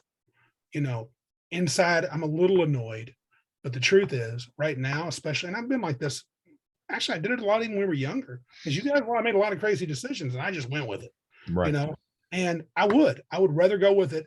I mean, if I had a chance, would I try to lure you back to the keep? I would, but I won't force it. It won't be a railroad. You will see the tracks appear as you're walking down the river. Hey, you can get back on the train if you want. You don't have to though. But I would love to do that because I got a dragon I want to kill the whole party with. Please get to the keep. I'm going to put a hill giant here. Yeah. Off the tracks. Right. You can find him if you want. Yeah. Well, I'll roll. You can kill 2 goblins and get 2 coppers. We're 8th level. Yeah. Yay. Well, goblins are still around here, even though you're 8th level. I don't know what to tell you. Right. So, yeah. All right.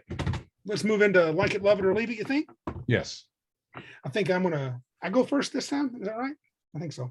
Sure. Not first? Okay. And this is a counter of one of the other ones last week. Crunch and crunchy games. What do you think about crunchy games? Okay. Cool. I'm fine with crunchy games. I would say like it. Like it. Used to be love it though, right? Used to be love it. I like crunchy games, but it's not I don't probably have a love it in the category. I like a lot of different types of play. So like it, yeah. What about karaoke? Singing karaoke. Leave it. Leave it. No thanks. I'll watch it, but I'm not going to do it. Gotcha. Here's an interesting one, I think. Promises or oaths. What do you think about promises? Making promises is really my focus there. That may not be a quite like it, love it, or leave it answer, but Maybe it could be. It could be. I think they're important. Okay. And if you've made one, it's imperative that you follow it. I mean, but a man is only worth his, only thing you got is your word, really. Agreed. So that one's a hard one to. Yeah, it's hard to say love it. It's hard to say love it. It'd be more like it should be. Do you think they're? Well, I can say this. I mean, I don't. Yeah, I mean, I don't know why. That's weird. I don't know why I chose it, but it's interesting. But it doesn't fit this. Well, I'm going to go with it anyway, even though it doesn't fit. All right. Cool. Square peg, round hole. Important. Huh? Square peg, round hole. Yeah, that's all right. I just hammered that dude right in there. Yeah. All right. How about you, Giuseppe? Hopefully, I've not chosen these before, but okay. Teaching. Interesting you said that. I was really close to leaving it. I've been close to leaving it for a while. I'm not there anymore. I like it. And today I had I'll call it a revelation or just inspiration. I actually think it was possibly the Lord telling me, he reminded me of why I like teaching. And it had nothing to do with the actual teaching process. It was discussion I had with a student today after class. And it got me thinking after I've graded some tests from other classes the other day, and I was feeling really down because they're doing so poorly and I'm being grumpy and kind of, mumbling curses under my breath. These so-and-so students, they don't know how to calculus that. Can't they just do this? And then I thought, students are more than just the class that I teach, and their performance in the class is they're more than just that student in the math class. Right. And I had a student, and it's weird. They just talked to me about their life today after class. And it was fascinating and inspiring and surprising for such a young person to have this aspect to their life. And I thought, I need to try, not that I can get to know them all. I'm not saying that. I'm not all fluff, lovey-dovey stuff, but just the idea is, don't forget, Randy, they're people. Right. And they have things, math, look, calculus just may not be important to them ever. And who am I to say that it should be? If they can squeak by with a C, that may be all they need, and maybe the next Steve Jobs. I don't know what they're going to do. Right. So, but it made me, it appreciated that particular student, and then it also made me appreciate just my job. So, not love it because I've taught too long to still. I don't love it anymore, but I do like it. Okay. I do like teaching. Yeah. Cool. Sports. Oh, sports. Another can of worms. Caught me in another one. I'm going to say sports, playing it. I love the idea of playing it. I can't play like I used to, just physically can't. But if I can play, I do love playing. Watching has become less of a love, more of a, I wish I could watch it, but I hardly can anymore because of all the silliness. Yeah. So I'm going to say like it overall, but I do love it. Country music. Leave it. I agree. Now that's not fully true. There's one or two country songs. Johnny Cash, does he count as country? Oh yeah. He's very country. I love some old country. I love Johnny Cash, but I love him as, I think one of his nicknames is the Bard. I could be wrong. I thought I heard him called that. He tells stories with his songs. Yes, he does. And I do really like those, but his voice is cool. But generally speaking, especially anything remotely modern, pass. Yeah. Now. All right. All right. Can we dig some settings here? Dig these settings. We're going to dig the setting tonight. We're not going to do a mud sword thing. I'm going to talk about Golarion. Now, I'm going to talk from the first edition material mainly. I don't know how much has changed in second. Yeah. This is what we know. I found this thing on EN World because I looked around and I couldn't, and I admit my internet foo is weak, but I couldn't find a good description of like a paragraph or two that described Golarion, and I thought an interesting way as a setting.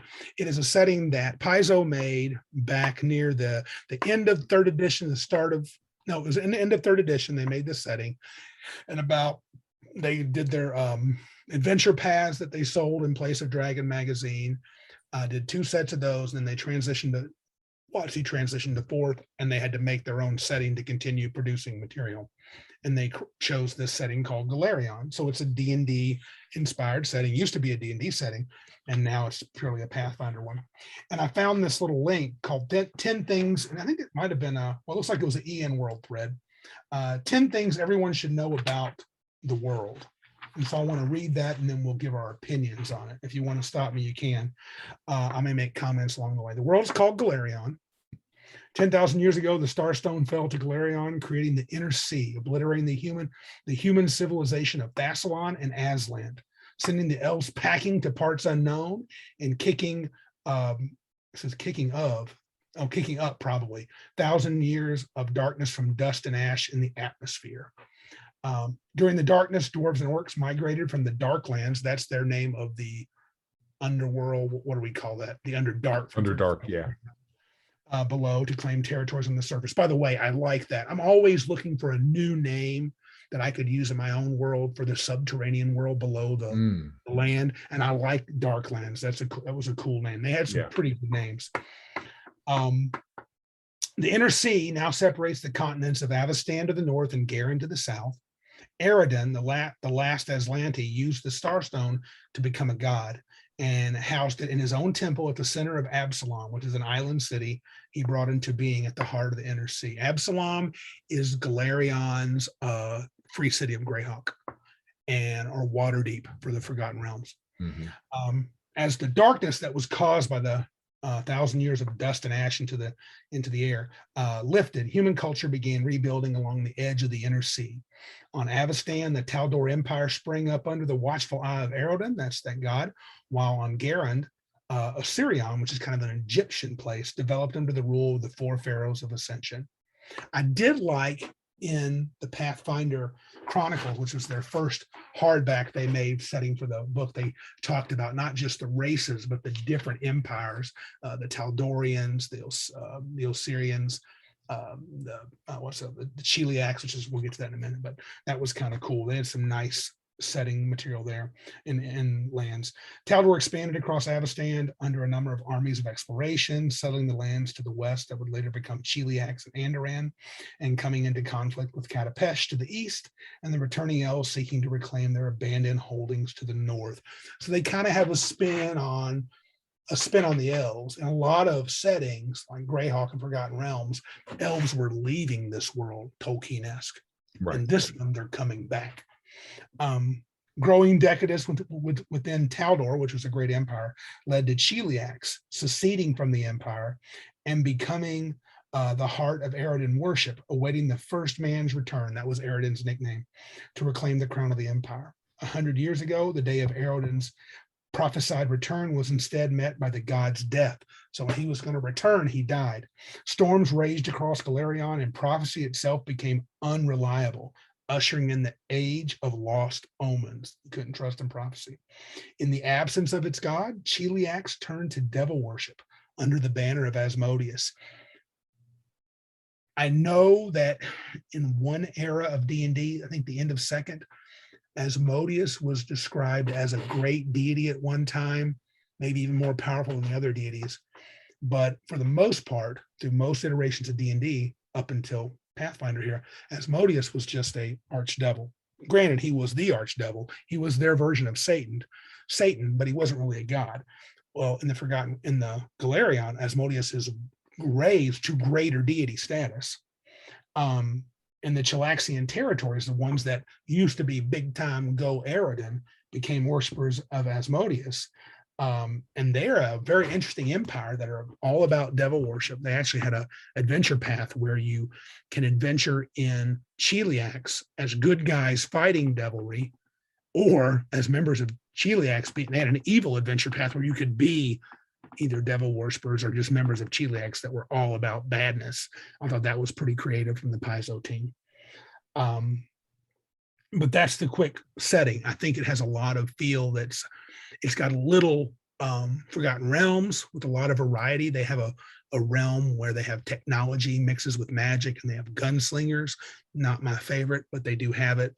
And then they have Sometimes they have places that feel a little more remote and it feels a little more bland. So I'll use the word bland, but in a good way, vanilla, like Greyhawk. I really liked Golarion when it first came on. It seemed like a really nice third option. I know I'm talking, Joe's not saying much. Third option to Greyhawk and Forgotten Realms. I wouldn't put any other setting. Maybe Mystara, Dragonlance, no. I would say Greyhawk, Forgotten Realms, and Golarion are kind of three big D&D settings that allow for pretty much whatever you want to play. Yeah, I think I liked Mystara better. Fair enough. Maybe more out of nostalgia. I don't know. Sure. But Greyhawk gets my vote for that too, and probably for Greyhawk. reason. Yeah. So yeah, Greyhawk I think is on the top, and I think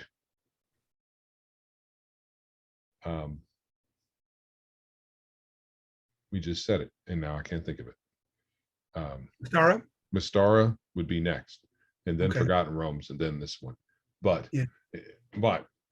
I don't read a lot of setting material, right? Because I don't run a lot of games. I play a lot of games, and I prefer to be surprised and to learn about the setting as I'm playing. Yes. Instead of knowing it all, because I made that mistake with the Forgotten Realms a long time ago, and I would say, "Oh, I would love to play here," and never got to. And so, in different regions of the Forgotten Realms, it never happened. So it was a little disappointment, and then there's disappointment in not, and then you know it already. So I prefer just to not read it. So I didn't know a lot about Golarion, but some of the stuff you got the kind of idea that it was, and it's been called this, just like Forgotten Realms. It's a kitchen sink, type of setting, and having androids and gunslingers made it kind of, I don't know, you got a little unserious. But to be fair, Greyhawk had that too. I mean, Greyhawk had that one. What did they call them? Hero deities, Merlin, who was a wizard who had guns, who had traveled to the west. Right, but he was unique. He was, and they also had the expedition to the Barrier Peak, where the spaceship crash landed in the mountains. Golarion androids. No, not technically. Though you wanted to play one at one time. I did. But he would have been unique. Yeah. But yeah, I was being weird. But I mean, not really. The point is, I get what you're saying. You're saying unique, one-off is fine. But Golarion literally set a place for him. I can't think of the name of the place where they have technology and they have gunslingers and they had a whole adventure path called the Iron God Adventure Path, where it was about tech mixing in with magic. And I don't mind it, but that was not my favorite part. And when it first came out, and this is the book, the campaign setting from the first edition, the Pathfinder Chronicles, I thought the setting was, look, I've got a generic play land. What I liked about it was the first time in a while that I got to see a setting that didn't have a strong centralized theme, where I felt like in Dragonlance, it's all about Takesis and Paladin fighting and the Knights of the Order and the Wizards of the Towers. And, Spelljammer's got its weirdness and Planescape's got its weirdness. But you have Greyhawk, I'll put Mystara in there, and you have Forgotten Realms, and you have Golarion, which are kind of your cool basic plane materials, or prime material planes that would be cool to play in, that feel a little more generic, at least initially it did. Yeah. And generic in a good way. Yeah. Whereas something like Dark Sun, boy, it just had a real, it oozed. It's got the slavery. It's got the, what are they called? The dragon, what are they called? Dragon High Lords. Oh, the Dragon High Lord. That's forgot. That's Kryn. But you're onto something. The Dragon Kings. The Dragon Kings. Yes. Dragon Kings. And the different rulers of, in sand and maybe quote unquote cannibal halflings. We weren't sure if they were truly cannibals. But I mean, it had a real feel to it, right? Right. Arena battles and defilers. Defilers and preservers, and had a whole theme. So does Dragonlance, so does Spelljammer, so does Planescape, Sigil. So I mean, there wasn't a dearth of one, but I thought it was a good one. And I thought Paizo did a good job of having a setting that they could run their game in that felt very D&D-ish. Right. But I don't think it was like superior. I mean, if I were to rank it, it's somewhere, like you said, somewhere near 3 or probably 4. Forgotten Realms, 3 or 4. Yeah. Yeah. But I did enjoy it. I did enjoy it initially. I have to admit, I liked the goblin thing. Oh, the goblin one. Oh, there you go. Yeah. But I stopped liking it once you could be a player character goblin. Yeah, It's like, way to ruin it. now, I thought it was cool. They had the series of modules they made where you could play goblins. I thought that was cool for one-offs. Yes. Because you're playing, because I think you played that at GabonCon one time. I think Yes. Josh ran one of the Weeby Goblins. It's a Weeby series Goblins. called Weeby Goblins. And they're fun little games, but you're like one-off. It's kind of like Reverse Dungeon from second edition, where you play the goblins to protect them their lair from the evil adventurers. Right. But yeah, I'm with you. It's just, but then again, you and I are really not in a space where we're overly pumped about playing millions of races. And Pathfinder definitely went down that road. Yes. They were super race heavy, big time classes and archetypes, but that's the mechanics. I think the setting was fairly interesting. The Rune Lords were fascinating. The ones these were powerful wizards from the early Thassalon Empire. I thought the Cheliax realm was interesting. So when you think about it, I don't have any more to say about Golarion specifically, but could you rank it? And do you have a rank for it? I mean, how would you rank it on the extra small to 2x setting? I probably am. It's okay. Medium. Yeah. I think I would lean toward my initial, when it first started going, it was large with the bullet, but then it slowed down. I thought it was going to become one of my favorites, but it didn't do anything terribly inspiring. I like the Rune Lord's Adventure Path, but I think I was more pumped because, third edition was ending and I didn't want to do fourth. And then Paizo said, hey, we're going to save you. Here's more D&D 3.5 stuff. And look, we're going to make it a new game that's really just 3.75. So I would say probably leans toward large, probably large really, but it fell over time. Yeah. I mean, it's barely in the large category now, but I do like it. I think it had a lot of, I wouldn't feel bad running a campaign in Golarion. I think it's pretty good. Cool. Yeah. I think the majority of time I played third edition, it was not in Golarion.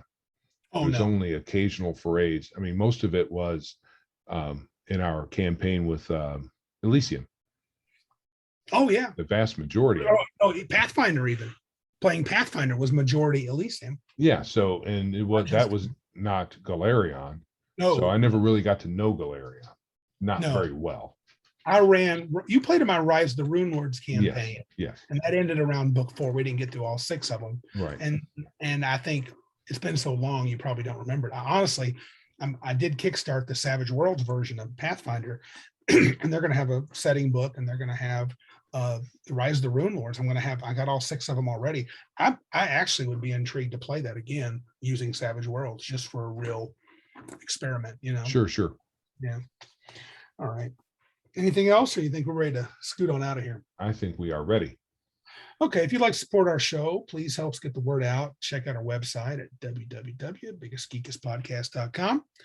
Hit the support tab if you'd like to give us a little cash. Otherwise, just share with your friends. Catch us on Odyssey or YouTube. Joe's going to probably try to break this up into snippets if he can this time. And so you ain't got to listen to our meandering on and on for hours and hours. We probably love it. We love it. We love it. Rate us on Apple iTunes or your podcatcher of choice if it has that option. Our email is thegeeks@biggestgeekispodcast.com. Please feel free to drop us a line if you have any comments about this episode or others. And we'd like to encourage you to check out the podcast that we have links provided down below in the show notes. One to add. Yeah, please add. I think what I'm going to add is Legion of Myth. Oh yeah, sure. That's a YouTube. Yeah, Legion of Myth is really, really good. I really like their. They have podcast episodes out on the podcatchers, but it's behind. Okay. They're mostly YouTube. Yeah, they focus on their YouTube channel. Yeah. Yeah, and I kind of wonder, I sometimes wonder though, it'd be interesting to hear some of their podcasters. Do you think is podcasting going the way of the dodo? No, I think so. Okay. No. I like it. I prefer to listen because I can listen when I'm doing other stuff. Right. I can't watch YouTube unless I'm literally just watching it. So Yeah. All right, man. Well, this is Randy. And I'm Joe. And remember, if you can't be big like us, then be geeks like us.